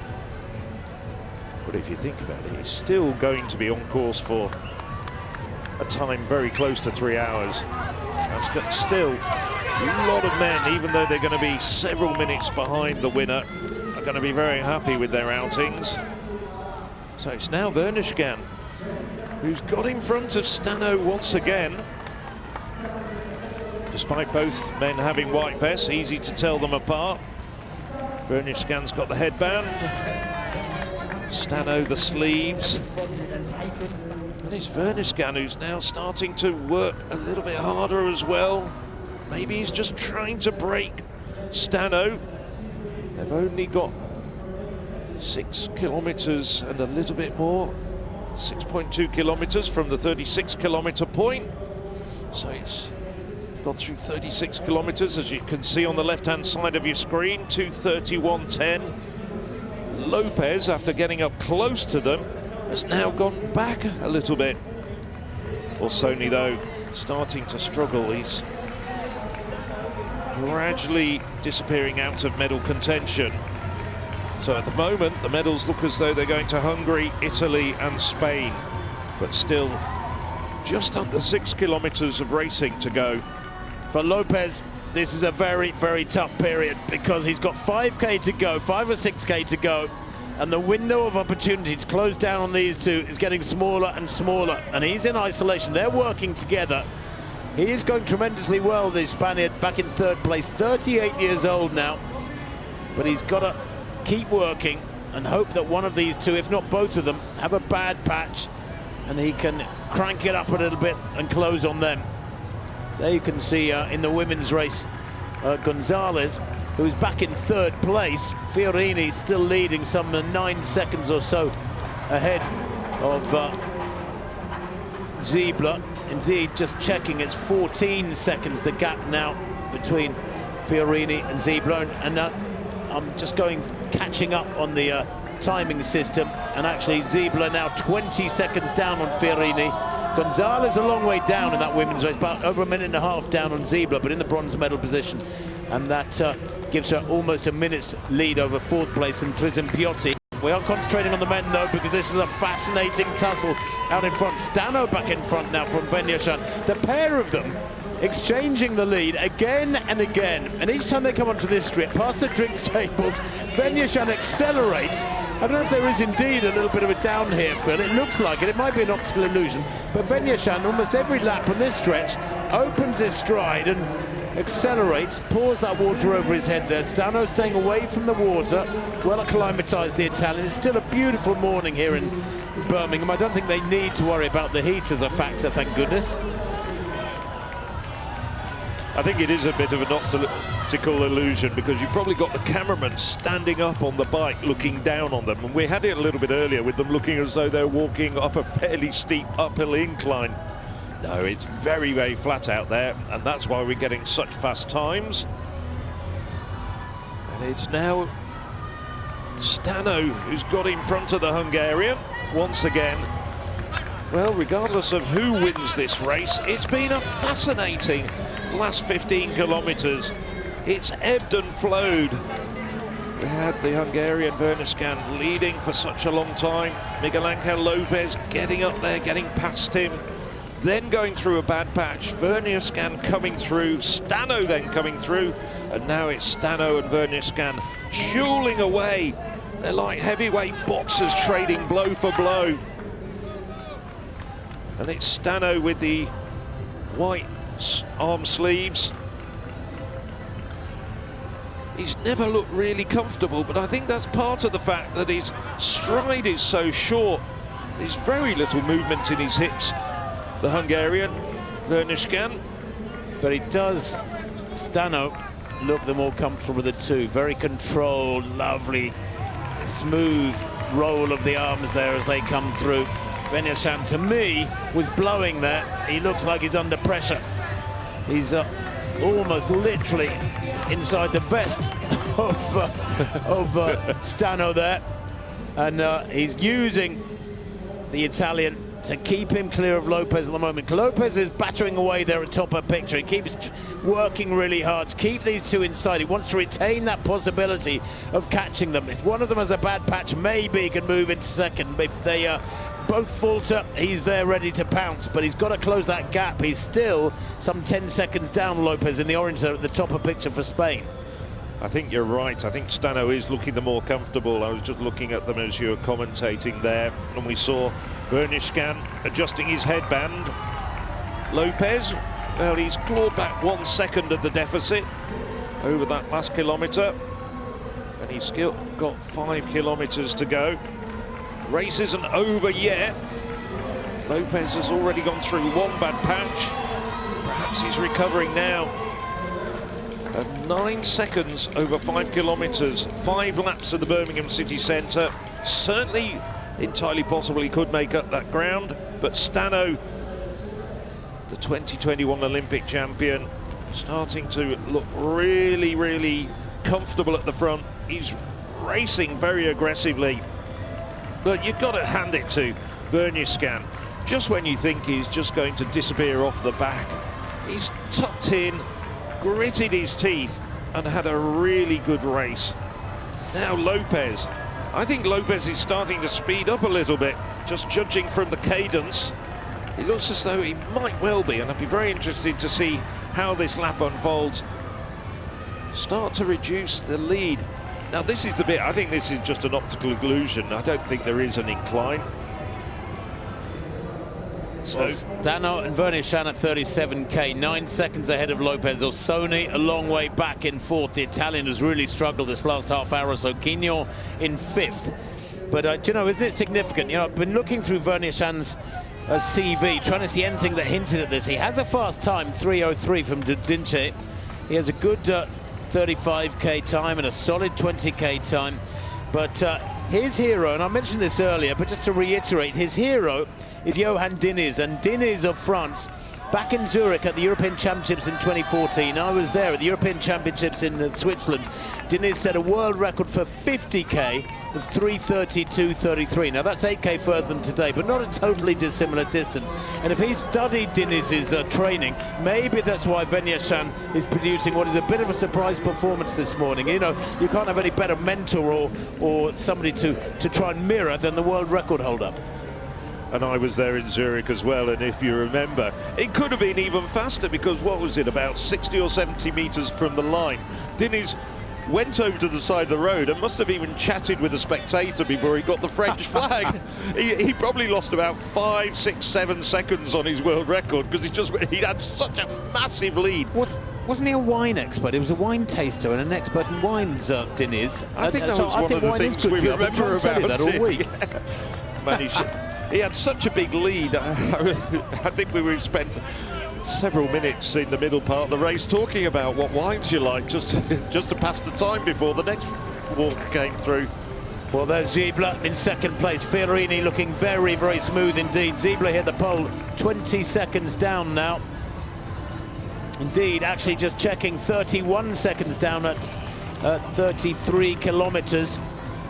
She's walked tremendously strongly, and at 34 kilometres, 45 seconds down. In the last kilometre, she's lost 12 seconds on the Italian Fiorini.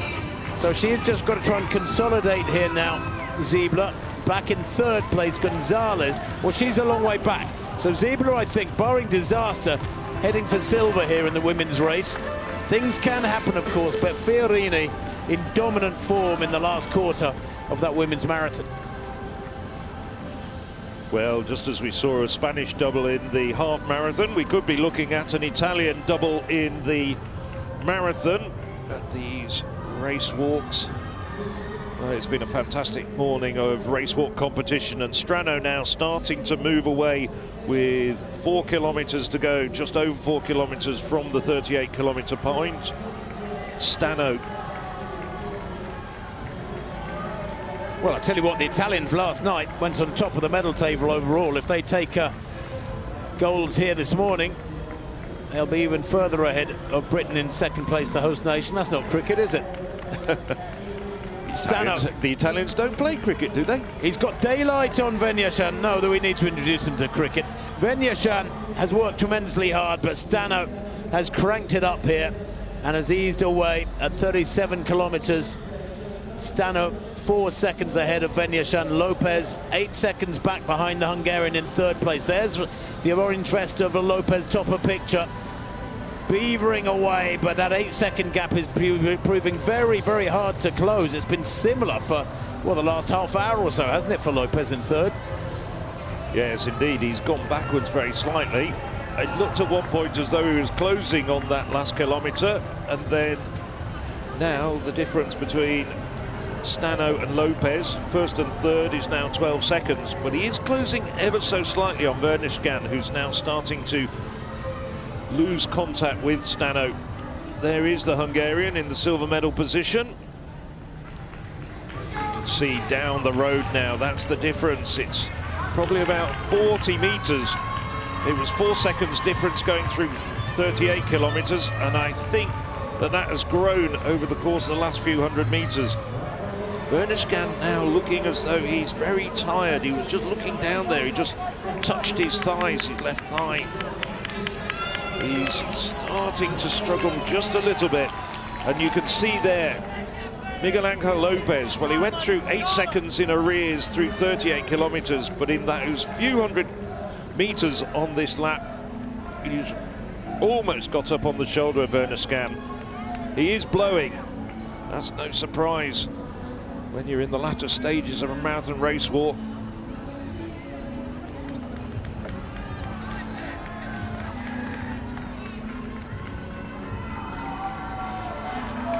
Stano then, well, his last kilometre was a 4:09, that 39th kilometre. Venyashan's was 4:13, Lopez 4:12. Stano has cranked it up here another notch. It's been incredible.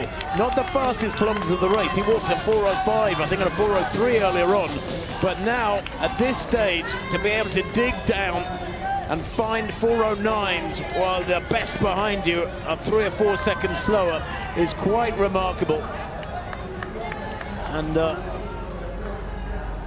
yeah, 4 seconds gap back to Venyashan. Lopez in third, well, he seems pretty safe. He's got a 1:20 gap on Orsoni, the second Italian, in fourth place, who in turn is being closed down by Quignon.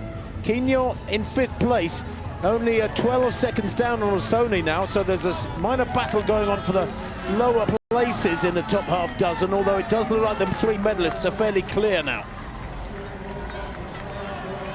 Just saw a glimpse there of Orsoni, definitely struggling. Now up front, Stano. There, by the way, Ziebler. Look, the second placer in the women's race going through bottom of picture.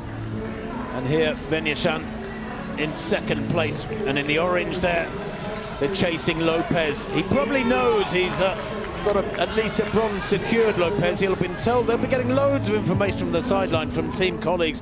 He'll know that he's amongst the medals, Lopez, but he will want to keep pushing hard and catch Venyashan, the Hungarian in second, who is, what, 8 seconds up on him at 38k. They're approaching 39k now. In fact, they've just gone through 39k. That was about 20 seconds ago. Stano with a 12-second lead over Venyashan. Yeah, he really has opened it up in this last 5 or 10 minutes. And Lopez, he's 7 seconds down of Venyashan. The Hungarian, in many respects, Phil, when you look at the more established names, Venyashan has been the story of the race. Without a doubt. Venyashan with that audacious, what was it, about the first 20 kilometres. I didn't check whether he led through the halfway point at 21 kilometres, but just going out there, indeed, it was so quick that we were assuming for the early part of the race that indeed it was Lopez and the Italians who were in the leading group, battling away in the early part of the race. Then we managed to catch up with Venyashan. Now there he is in silver medal position. Well, the Hungarians, they had a fantastic win in the hammer earlier in these championships, thanks to Bence Halas.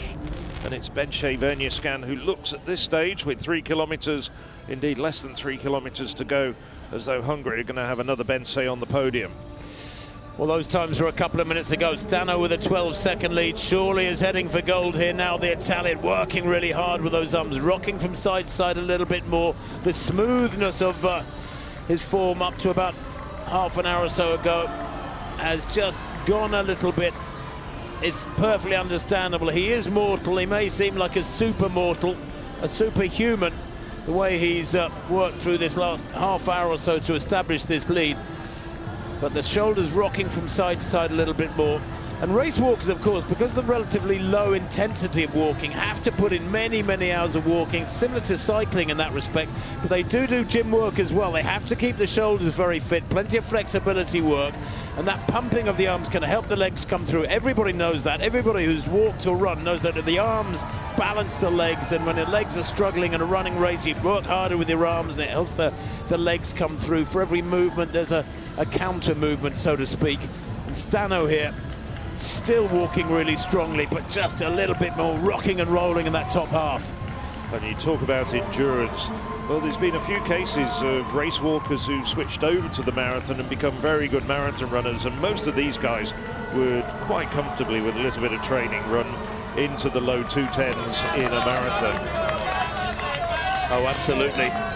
Yeah, there's a lot of transferable qualities from extreme elite race walking to running races at elite level. There's Lopez going through. Now it's covered the last kilometre 1 second quicker than Venyashan, so slowly but surely it may be that the Spaniard there in third is closing in on the Hungarian in second. It's going to be very, very tight indeed. They are in the they're about to go through 40k when they come through the line this time. The gap was, what, 7 seconds between Venyashan and Lopez. It'll be interesting to see what it is this time. But I think, Phil, Stano here, he hasn't had any penalties. He's on the way to gold for Italy. No, it's been a brilliant display of race walking from Stano, and brilliant tactics as well, just choosing his moments. I mean, he used his partner Orsoni to set the pace for themselves, work at a pace that they were comfortable at over the first 30 kilometres. Orsoni obviously went through a bad patch. Stano said, right, it's my turn to close the gap on the leaders, get up there and then challenge. I just wonder, I'd love to know what sort of tactics they did actually agree on, and when Stano was going to go and try and haul in the leaders, when he was going to make his big surge. He's been lapping very, very quickly indeed. And now there's 14 seconds between Stano and Vernier-Scan. Lopez definitely closing on the Hungarian, but it's probably too much to expect him to get up there and challenge Stano. I was going to say, Phil, Lopez might run out of road. He's just 6 seconds down. They've gone through 40k, and I wonder if Lopez can crank it up again another notch to close down on the Hungarian. That's the real fascinating battle in terms of the medal destinations. Stano, he's blowing hard now. We saw that from Vernier-Scan, the Hungarian, about 10 or 15 minutes ago. We got a great facial shot of them puffing away. There you can see Corbishley, Cam Corbishley of Great Britain. He's at 38k. Corbishley, well, he's been lapped 2 or 3 times now, Corbishley. The best of the Brits, so the only Brit in this. He's suffering too, but Stano clearly superhuman. Look at the tempo that he and Vernier-Scan, you know, he gets so used to this really quick cadence and leg turnover of the front walkers that when you see other world-class walkers behind who are suffering, you realize how special they are. I'll tell you what as well, with Stano increasing the pace, that world record has hoved into view. We're looking at a finishing time of around 2:56. It's going to be close, It's going to be seconds in it. That world record is tremendously quick, 2:55. That's what we are looking at. Could it be the first world record of the championships, effectively? I'm just wondering whether he's going to go for it over the last couple of laps. It's a possibility. Maybe he's just going to run a walk a controlled race, just make sure he's got the gold. It's going to be a fantastic time regardless. Slightly further back down the road, the news is that Quignon has moved into 4th place. The Frenchman been rewarded. He's passed Orsoni. Indeed, he's been in front of the Italian for a few minutes now.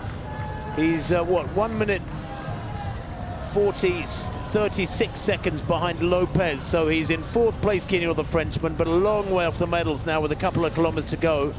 Orsoni having a terrible patch. He's over about 45 seconds down on Quignon. That's all happened in the last 15 minutes or so. So Orsoni, the second Italian, in 5th, but suffering terribly. What a contrast to that and the fortunes of his compatriot Massimo Stano, who is heading for yet another magnificent gold here. Mustn't forget, he is the Olympic champion from Tokyo just 5 years ago, over 20k. Karlstrom, by the way, back in 6th place. He's 3 minutes 19 down on the leader now. He's not got a shot at any of the medals.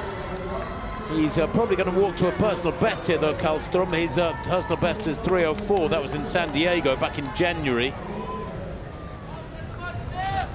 Well, Perez, must remember, has just set a world record in the women's half marathon, so this would be the 2nd world record of the week here in Birmingham on the penultimate day. But of course, these are brand new distances, so it's has to be put in context, I suppose you could say. Although the Morgans will boast of a brace of world records, perhaps, if Stano here can get under that 2:55 world record. Well, you have to bear in mind, though, regardless of it being a new distance, the leading marks are all owned by very, very classy walkers indeed. There's only 3 men who've ever walked under 3 hours for the marathon, and it's looking here with 1 kilometre and a change to go as though we're going to have at least 3 men who are going to walk under 3 hours here. So Stano going through 41 kilometres, 2 hours 52:01. So we're looking at around 2:56. They're lapping at just over 4 minutes a lap. 2:56.10 perhaps. And maybe Stano's going to put in a real surge. Perhaps the world record 2:55.28, a bit out of his reach, but he's looking well on course to go 2nd on the world all-time list. And Vernier-Scan, the surprise, as Tim was saying, the story, doing so well. Lopez, well, it's going to be a real battle for silver and bronze over the last kilometre. Here's the second place of Vernier. He's worked so hard, and Lopez is on a charge, and he's closing him down, and that gap is not 7 seconds. It might have been a couple of minutes ago, but it's absolutely not now. Lopez pouring it on. I wonder if Vernier is aware that the Spaniard is closing on here on the final circuit of the 42. Wow. Lopez has a target, and the target is on the back of the Hungarian in second place. The leader, Stano, up at the top right of your picture. I don't think they're going to close on him. They're going to run out of Birmingham Road. But this from Lopez as he goes past Vernier, who struggles there. He makes it look like he's going uphill, the Hungarian. I haven't seen him glance over his shoulder once as you feel to see if he's in the medal positions. And the focus from Vernier has been quite amazing. Oh, we'll be getting information from the Hungarian team management from the sidelines without a doubt. He'll know that he's in a medal position, and he'll also know that the rest of the walkers are a long, long way back. Now he just needs to hold on, not crumble, and I don't think he will. He's struggling just a little bit. He does look as though he's tiring. He's obviously not walking at the same sort of pace as the two men in front of him. But Stano now, he's on course for a gold medal, an absolutely fantastic time, a European record, one of the fastest times ever seen. Well, you said it right, Phil, a couple of minutes ago. Only 3 men have ever gone under 3 hours. And they're all Japanese. They were all over this last year, obviously. The world record stands at 2:55.28. That is going to go, I think, before Stano, the Italian, gets to the finish line. But he has had a fabulous last third of this race this morning, has judged it to perfection. When you stand on the start line of a marathon, whether you're a runner or a walker, you have to know the full distance. It's no good leading through halfway and then fading. The Italian here, Stano, has got it right stride by stride as he continues to blast now into the home straight. Vernier, to his credit, who did lead through the halfway point, has rallied. He had the audacity to take the lead about 20 minutes ago for a brief period when it looked like he was going to go backwards, and then he was passed again by Stano. He had a battle royal with Lopez. Lopez battling away here in second place. I don't think he's going to get to the leader, Stano. It's going to be closer though than he might have expected, because the form, the pace from Stano over this last 10 minutes or so has been quite extraordinary. Stano then for Italy, heading for gold, there's no doubt about it. He's gone through 41k, 42k beckons, the finish line just a couple hundred meters beyond that. And look at Lopez, top of picture in the red glasses, checks his watch in that orange vest, and he is closing on Stano with every stride, but he is going to run out of course here, run out of track, so to speak, as Stano gets the roars from the crowd. The Italians will be absolutely made up with this. They'll go further ahead on the medal table. How fantastic is that? Phil, you've been wearing a hat about for the last few days, but it suits Stano much better, the hat that is so similar to yours. Matter of opinion. So, the Olympic champion of 2021, the world champion of 2022 over 35, takes gold in the marathon. Massimo Stano of Italy is the champion here in Birmingham. Benche Vernier will be finished in third place behind Lopez's Super Silver for Spain. And the winning time, 2:56.49. Of course, it is a European record. It is the second fastest time in history. Lopez 2:56.57, a personal best for him, and a Spanish record, of course, behind the Italian record of Stano. And Vernier will come through for third place. A quite stunning third place in many respects. The walk of the day for Vernier. Well, Vernier just taking it easy over the final few hundred meters, but he's going to come through very shortly for the bronze medal. But Stano, well, he's been racing this year over shorter distances.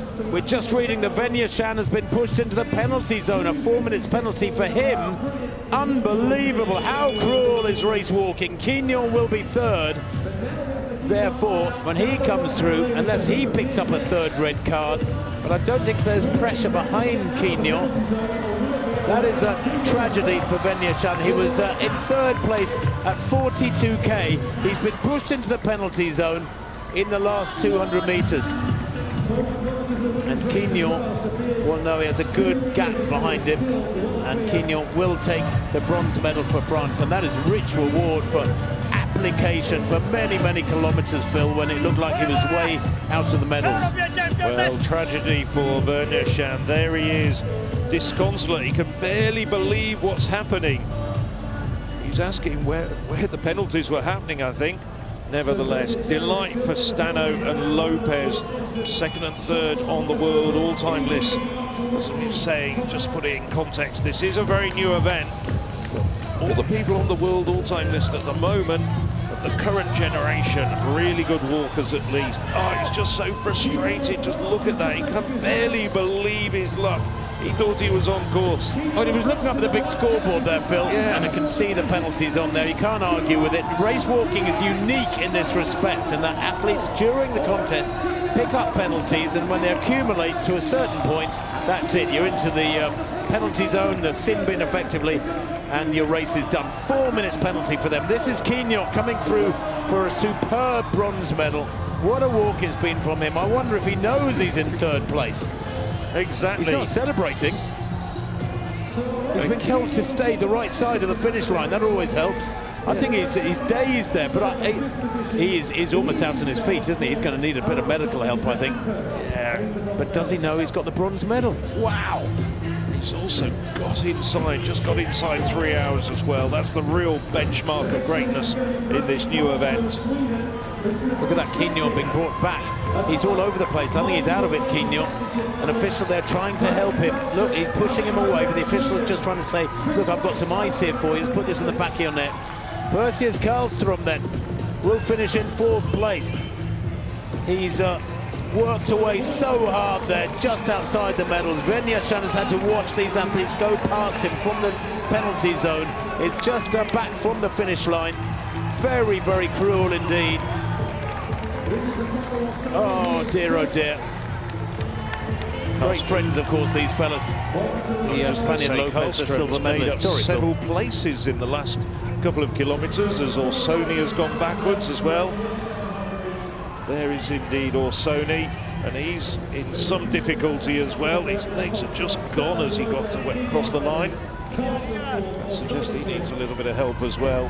You'd like to see these fellas getting water a little bit quicker, wouldn't you, when they've crossed the line? I used to work at the London Marathon for many years with the elite team, and one of our priorities as soon as athletes crossed the line, whether they're in the first three or outside the first three, was to get water to them, a towel over to them. Cooling is what they want, and liquids. Venyashan there has come out of the penalty zone. He's sat out his 4-minute penalty. Still walked a national record, 3:01.18 in 6th place. Not the result he wanted. Many of you may feel not the result he deserved, but the rules are very clear. You cannot lose contact with the ground. You've got to keep a knee locked throughout the walking technique. And Venyashan had 3 penalties and was shown into the penalty zone, and he knows that is the sport he chooses to participate in. Well, he picked up those couple of red cards, I should say, in the first 30 kilometres, so he was always flirting with danger over the final 10, 12 kilometres. But for it to catch up with him, in the last kilometre, that was cruel. But as you say, they're all aware of the rules. Venyashan looked a bit perplexed, but he didn't argue with it. He just wanted to know what had happened and when it had happened. Well, all credit though to Stano. Stano, apart from his one outing, his previous outing in the marathon at the World Racewalking Team Championships in Brasilia, concentrating on low distance races, 10k on the roads, 10,000 metres on the track. He's obviously been doing a huge amount of endurance work in training. Only finished 5th in that race in Brasilia. has come home first here. And a worthy winner indeed. Just timed every single surge, every single break perfectly. But it's now time to switch back to the women's race. The fourth and final gold medal to be decided on this morning in the centre of Birmingham. So this is Fiorini. She's been leading the way for the last few kilometres. She's broken away from Sablio, the pole. And she's walking very, very well at the moment. I just wonder whether she knows Stano's got the gold medal. Probably at some point the news will come that there's one Italian already across the line in first place in the marathon. Well, nobody else in sight. You have to give credit to the Italians, Phil. Stano in the men's race, Fiorini here in the women's. They have judged their efforts to perfection, fully appreciative of the fact this is 42 kilometres, not 25, not 35, 42. And Fiorini's form over this last half hour has been extraordinary. She's opened up a gap on Ziebler, and the pole is strong and consistent.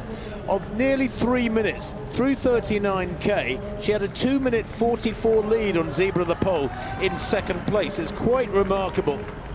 This has been the most dominant walk of the morning, frankly.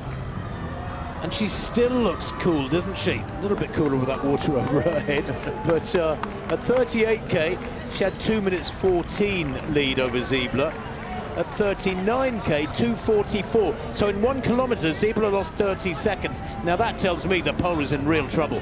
Indeed, and I'm just looking back at the 35k times when she was only 45 seconds. So over the last 4 kilometres, she's been losing 30 seconds per kilometre. So it's still Fiorini up front now. The good news for Ziebler is that Gonzalez in third at 38k. So what, about 8 minutes ago, was way back behind her. Fiorini in isolation, way out in front. Ziebler suffering terribly, but in isolation in second place. And Gonzalez, likewise at 38k, was well over a minute ahead of Trizimpiotti. And Tinopoulou of Greece was in 5th place. The Greeks having a fabulous day. They're in 4th and 5th at the moment. But Shevchuk in 6th too, at giving a good account of herself. There is Ziebler. Now, she is being passed there. Is that Gonzalez who's gone past her? She is suffering terribly as Ziebler. I think it is Gonzalez, which means she's made up about 2 minutes in the last 2 kilometres. So she's clawed back 2 minutes advantage. That's 1 minute a lap, 1 minute per kilometre on Ziebler. No, it's not Gonzalez, that's 5:03. Gonzalez is wearing 5:01. So it's another of the Spaniards. Ziebler here still in second place, but way down on Fiorini. Fiorini has disappeared off into the sunset, or the sunrise, bearing in mind the fact that it's only just gone 10:30 here in Birmingham, UK time. But Ziebler surviving, I think, at the moment is probably the best way of describing it. Yeah, you're absolutely right. Gonzalez is about 1.5 minutes back on Ziebler at the moment. So, well, that was the 39k time. She's probably a bit closer now because she is clawing back the deficit quite quickly. I'm just wondering whether there is enough, as you termed it, road in Birmingham for Gonzalez to get up on to Ziebler and claim that silver medal. That Spaniard that, there is Redondo, Lucia Redondo of Spain. She's a good athlete, the 23-year-old at the University of Leon. A native of Alcorcón. Where's that, Phil, in Spain? You live in Spain. It's just south. It's one of the southern suburbs of Madrid. You're sure? I mean, you could be making that up and I wouldn't know. No, they're a second or third division league team. Their footy team. Well, there's Gonzalez. Fiorini has just lapped her. Gonzalez in third place. Fiorini, the leader, lapping the bronze medalist to be. I don't think there's any doubt now that Fiorini's heading for gold. I don't think there's any doubt that Gonzalez is heading for bronze. She's got a gap behind her of about 1 minute and 10 seconds back to Trizimpiotti. but that underlines the dominance and the caliber of this run from Fiorini. Ziebler, as I said, surviving, and luckily for her, I say luckily, she's worked very hard for it. She has a big cushion behind her, the Pole, who is in second place, back to Gonzalez in third. Here is Gonzalez, still working and moving well, actually, Gonzalez. Absolutely, she certainly is clawing back the deficit on Ziblio. And also back in fourth place, the 42-year-old former European champion, did the double back in 2022. And Trim Supiotti, the Greek. Well, do you know, the caliber of walking this morning has been top-notch as well. Of the top 11 in the women's race, only the Greek and Trim Supiotti, who's in fourth place, has any red cards. She has two, so she's going to have to be careful. Don't want the same to happen to her as we saw happen in the men's marathon walk, with Venyashan being put into the penalty zone in the last couple of hundred meters on his, basically right at the end of his final lap, poor fella. But Trim Supiotti having to walk cautiously back and forth, and her teammate right behind her. There's Fiorini, sensibly, constantly taking on board liquids. Digging deep, Hiffel. Sorry. I was just going to say, lovely walking technique as well from Fiorini.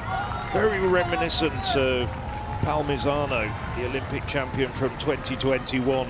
Very similar stature, very similar walking technique. Don't know enough about them to know whether they train together or they work together in a training groups, but certainly there is a great deal of similarity between the two of them in terms of looking at them and their technique. There's Zeblio. She's struggling. This is going to be a grim last kilometre and a half for her. Nevertheless, she's sticking to her task, and she is in the silver medal position. That's silver on a bib, I think.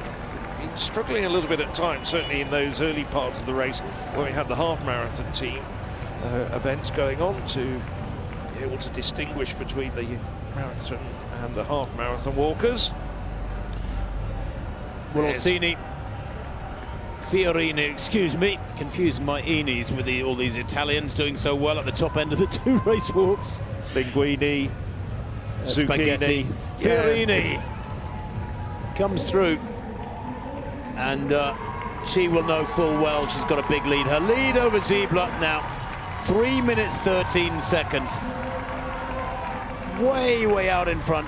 She's gone through 41k in 3:09.49, but her lead at 40k was well over 3 minutes, and Gonzalez was almost a minute and a half behind Ziebler. So Italy, Poland and Spain, 1, 2, 3, and I don't think those positions are going to change barring disaster. There's a controlled franticness, isn't there, about the way Fiorini walks. It's wonderfully disciplined walking, I suppose you could say. She won the 5,000 meters of the Italian in Italy in Rieti to sharpen up for this one, and that speed work has all come in very handy indeed. 21:30 she walked for 5k in Rieti, her last race prior to coming here. Silver medalist at the marathon distance in the Race Walking Cup earlier on this year.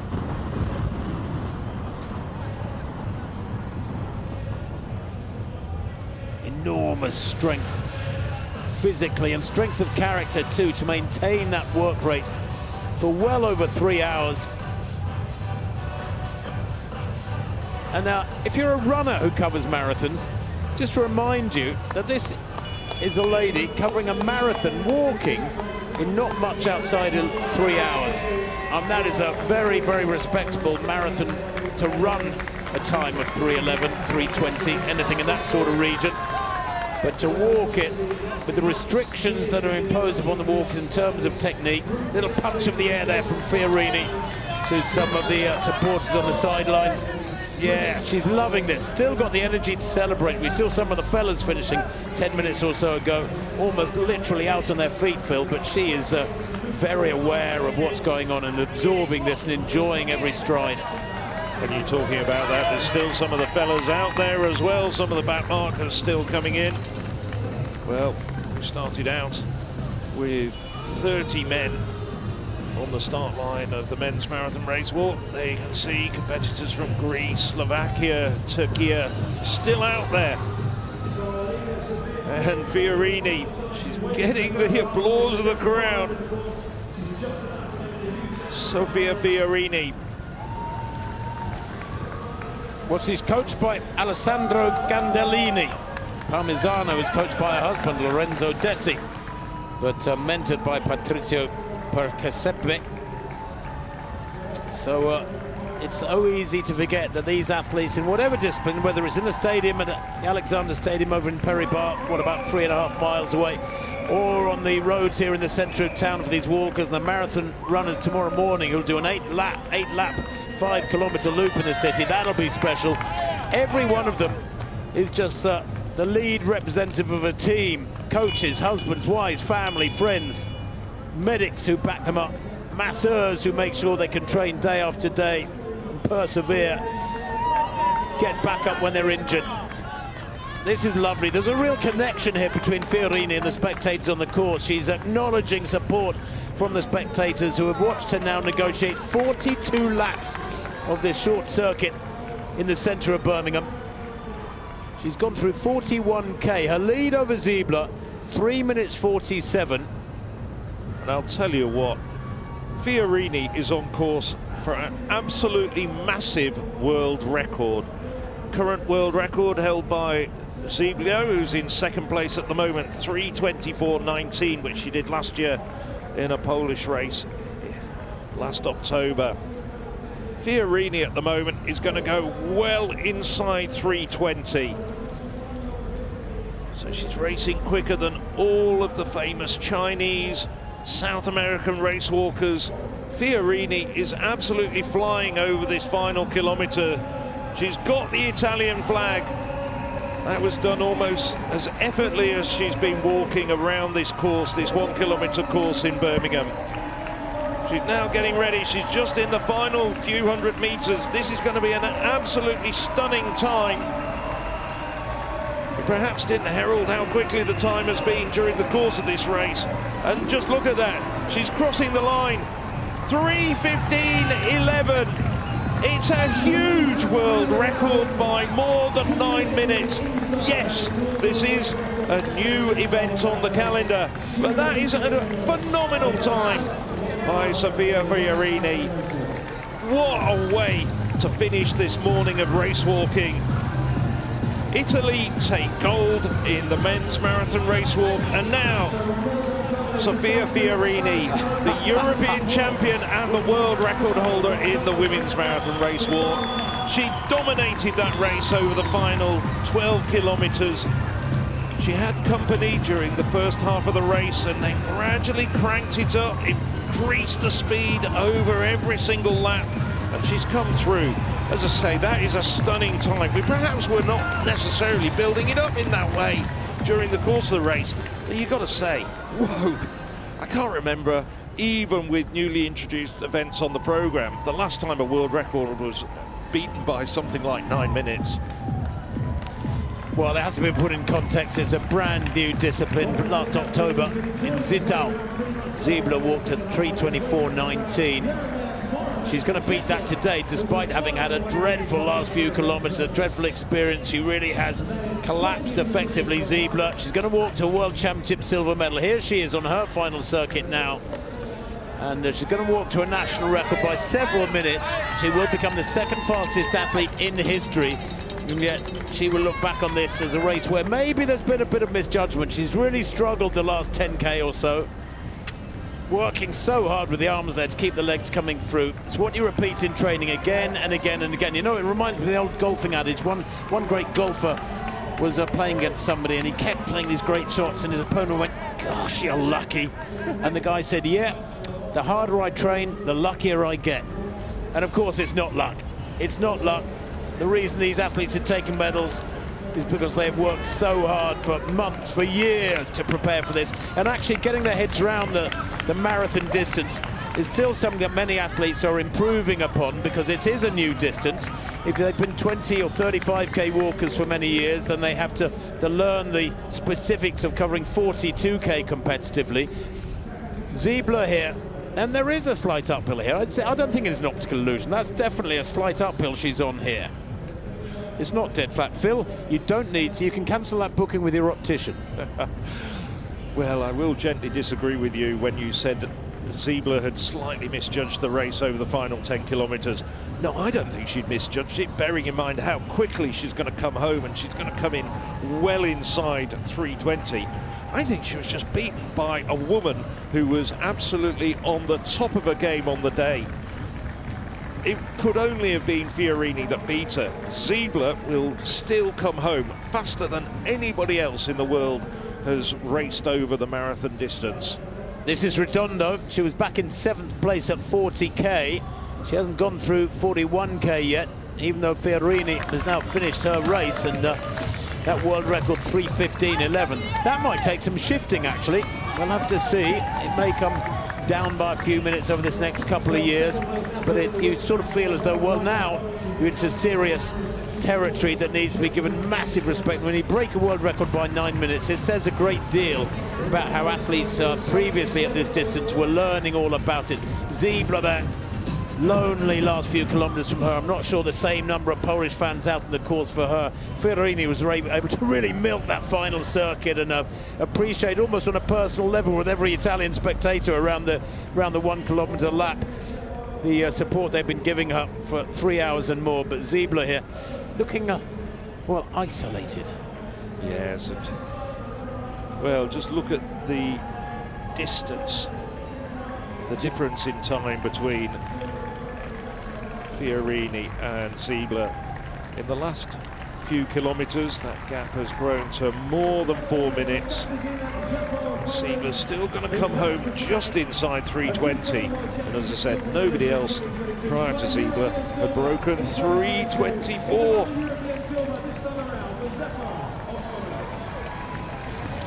There it is, silver for Poland behind Fiorini's world record 3:15.11. 4 minutes 39 seconds down. Her time 3.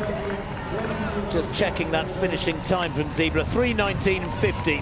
It is a new national record, and of course it improves her own national record, which was the world best, 3:24, by almost 5 minutes. I mean, that's a huge improvement for Ziebler. She can be very, very satisfied with that one. A silver medal for her behind her. A truly legendary world record from Fiorini. There's going to be an awful lot of these walkers, even though they're coming home quite some distance behind Fiorini, who are going to be inside that previous world record. Here's Gonzalez, looking very fresh. She's enjoying the moment. No need for any medical help there. She's sorted. Gonzalez having time to have a quick chat with Fiorini, find out what's happening. About 5.5 minutes in front of her. Gonzalez as well, not just a personal best but a Spanish record.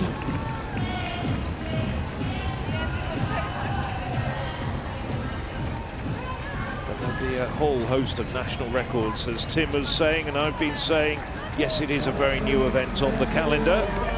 It's really only been contested over the last 18 months since it was decided to move into the marathon and the half marathon distances. Well, do you know what? Over the last 5k, Fiorini was walking each kilometre about 30 seconds quicker than Ziebler. That's how quickly she was rocketing away from Ziebler. I think it was an acceleration from Fiorini, and it was a real gutting out the last few kilometres and a bit of a fade from Ziebler, even though she took the silver. Well, third place was Gonzalez with that bronze, and here comes the fourth place for Antigone Intrizimpioti of Greece. 42 years old. This is a magnificent walk from her. She owns restaurants, does Antigone Intrizimpioti.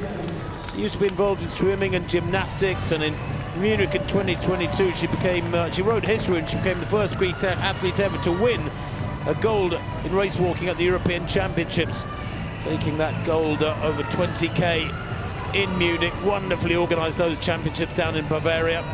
Well, I love that little salute to the crowd, acknowledging the support that she got from them And I think there's a lot of people out there who'll know who she is and what she's achieved. And she's very much a favourite of the racewalking fraternity. Mentor to many of the younger racewalkers.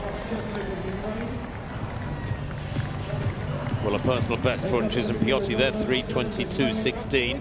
That a Greek record. And Sinopoulou, a teammate, back in 5th place.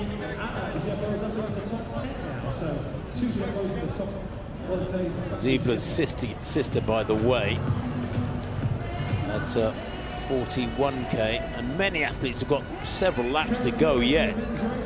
There's been an awful lot of lapping here today. Ziebler's sister back in 10th place at 38k. She hasn't got to 39k yet.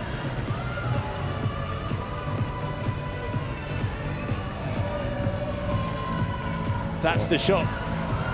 That's the shot for the newspapers tomorrow, for the European Athletics website. Check it out, it's a brilliant website. So much information there. It's just oozing with little nuggets that will help you enjoy this penultimate day of athletics here in Birmingham.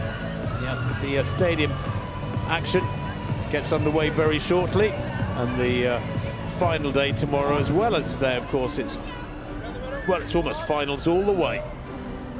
Yes, and if you've got mobile devices, there's the gentleman on the left there in the blue shirt, Chris. I used to work with him at the London Marathon. He's a real pro, coordinating that, and choreographing that little leap in the air for the photographers. He knows what he's doing. Nothing like a bit of spontaneity. I was just going to say, well, Tim quite rightly plugged the European Athletics website. For mobile devices, there's also the European Athletics app as well, where you can get all the live results, and that's a portal to all the great social media content as well, behind the scenes information and exclusive interviews. Well, here is Sinopoulou.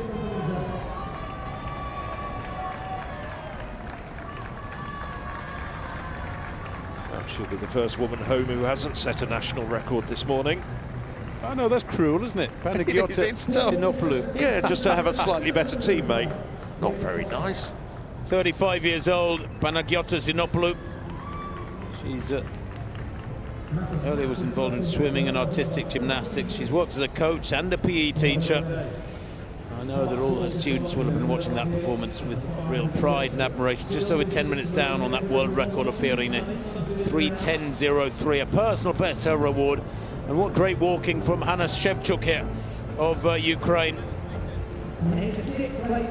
She's a mum, plays the violin, quite a character. Hometown is Kalush. Who knows what trials and tribulations she's gone through in her life over recent years. It puts everything in perspective when you see Ukrainian vests, for me at least anyway. And unlike some of the field eventers who've been spread across Europe in various different training centres, most of the Ukrainian racewalkers have been training at home. So, as you say, facing added difficulties that none of their other rivals will have done.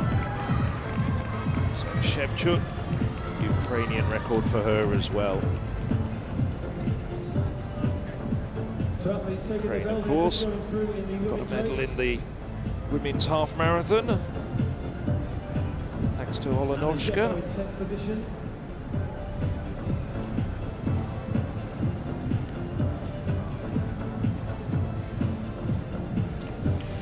Next woman home. We're looking out for Laura Redondo, who's in 7th place at 41 kilometres. We saw quite a lot of Redondo.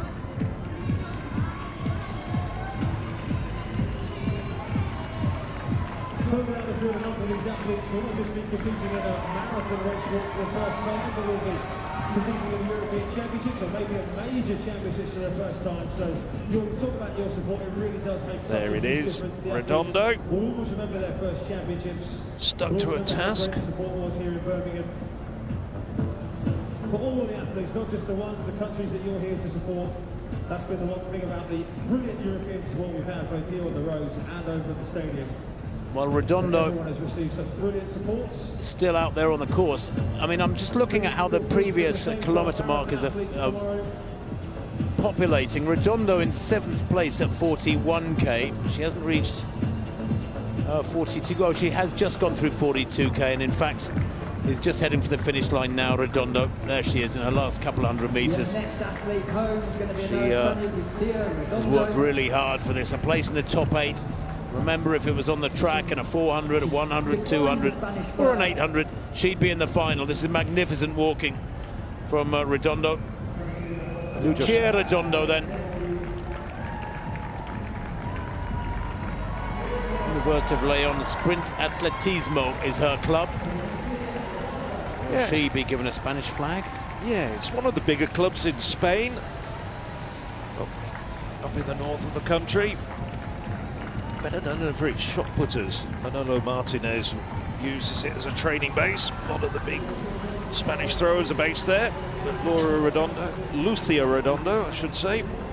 You know, so Laura Redondo, who's a very good walker. Some of these athletes finish and they're smiling, and I'm thinking they're smiling because the pain has stopped as much as they're happy with their performance. Redondo, they're in 7th place, 3:27.34.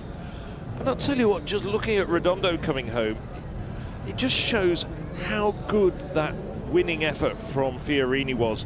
Redondo coming home and in a great time, and she was lapped twice. She was more than 2 kilometers in arrears of Fiorini by the finish. Nevertheless, some terrific performances, even though they're now coming in more than 13 minutes in arrears of the winner. As we said, that is a world record. Worth reiterating. The Racewalk Marathon, a new event on the calendar, but nevertheless it is a world record that'll go into the history books. 3:15.11, beating the previous mark by more than 9 minutes.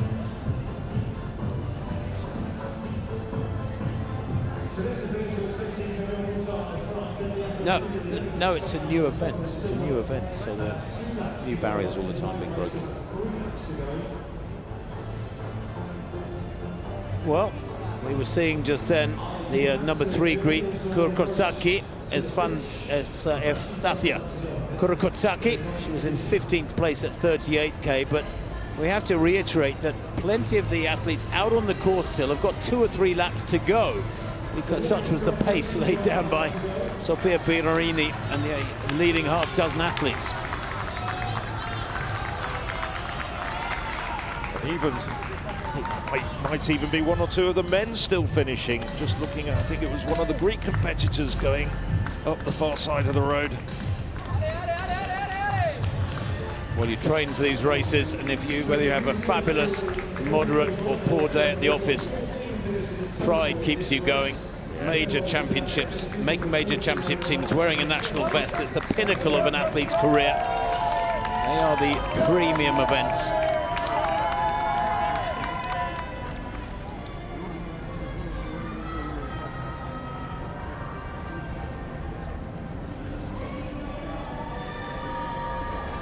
Well, the wheel just adjacent to the cathedral in the centre of Birmingham. What a wonderful pairing that is. I wonder who came up with that.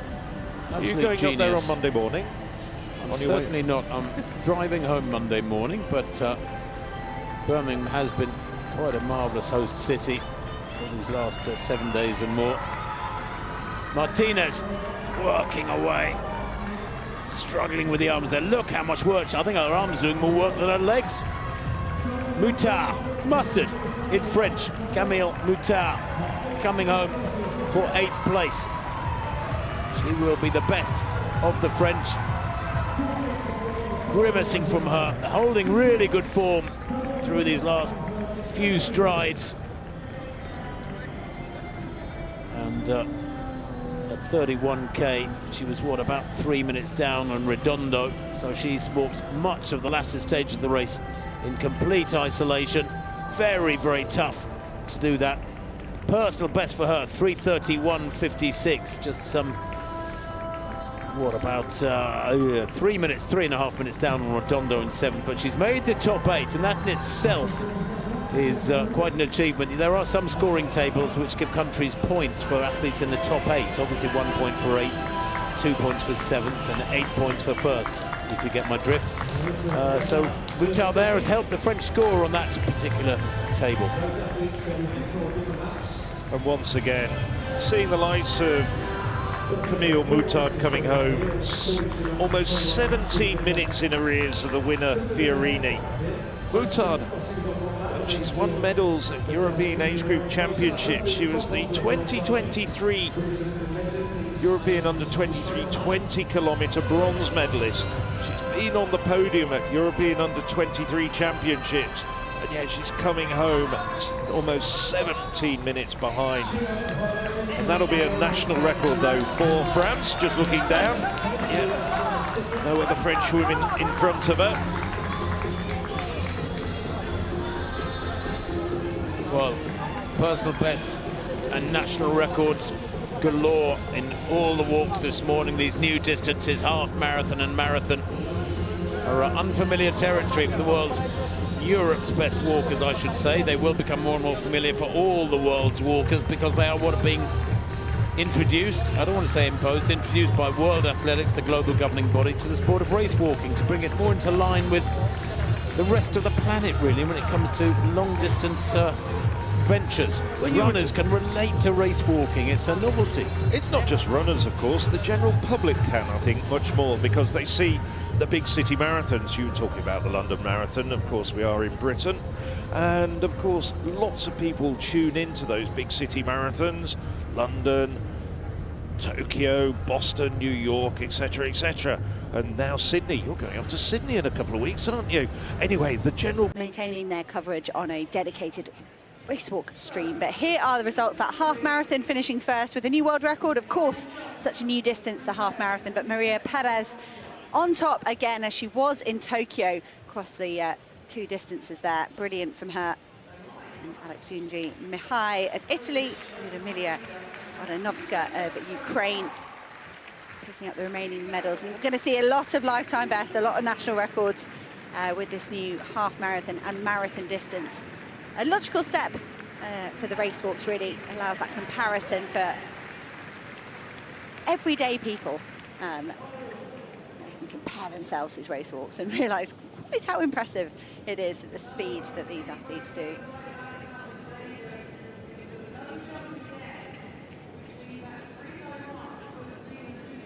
It's brilliant. First gold for Spain with Maria Perez, and a second gold as well. Well, actually, Paul McGrath got his first, didn't he? 1 hour 23:23, a 2-minute lifetime best for McGrath. Francesco Fortunato in second, and Andrea Cozzi in third. The Italians adding to an impressive Italian medal tally that has been started over here in the stadium at the Alexander Stadium. The race walk, always a rich hunting ground for the Italians and the Spanish. Good 11th there for the Irishman, Oisin Lane.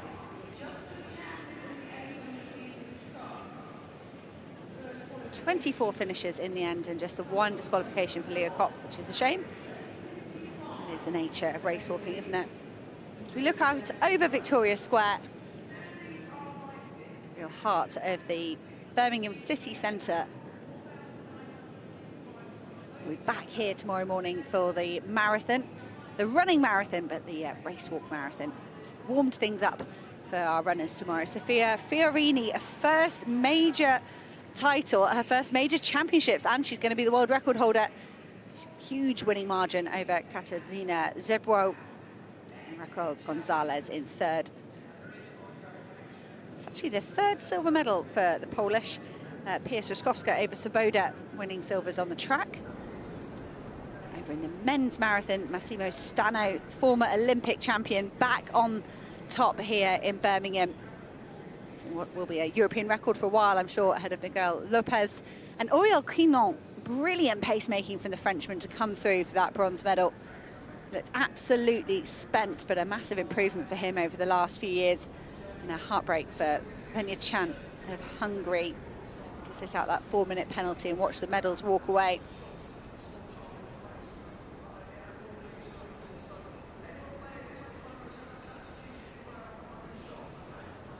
Finishes in the men's marathon.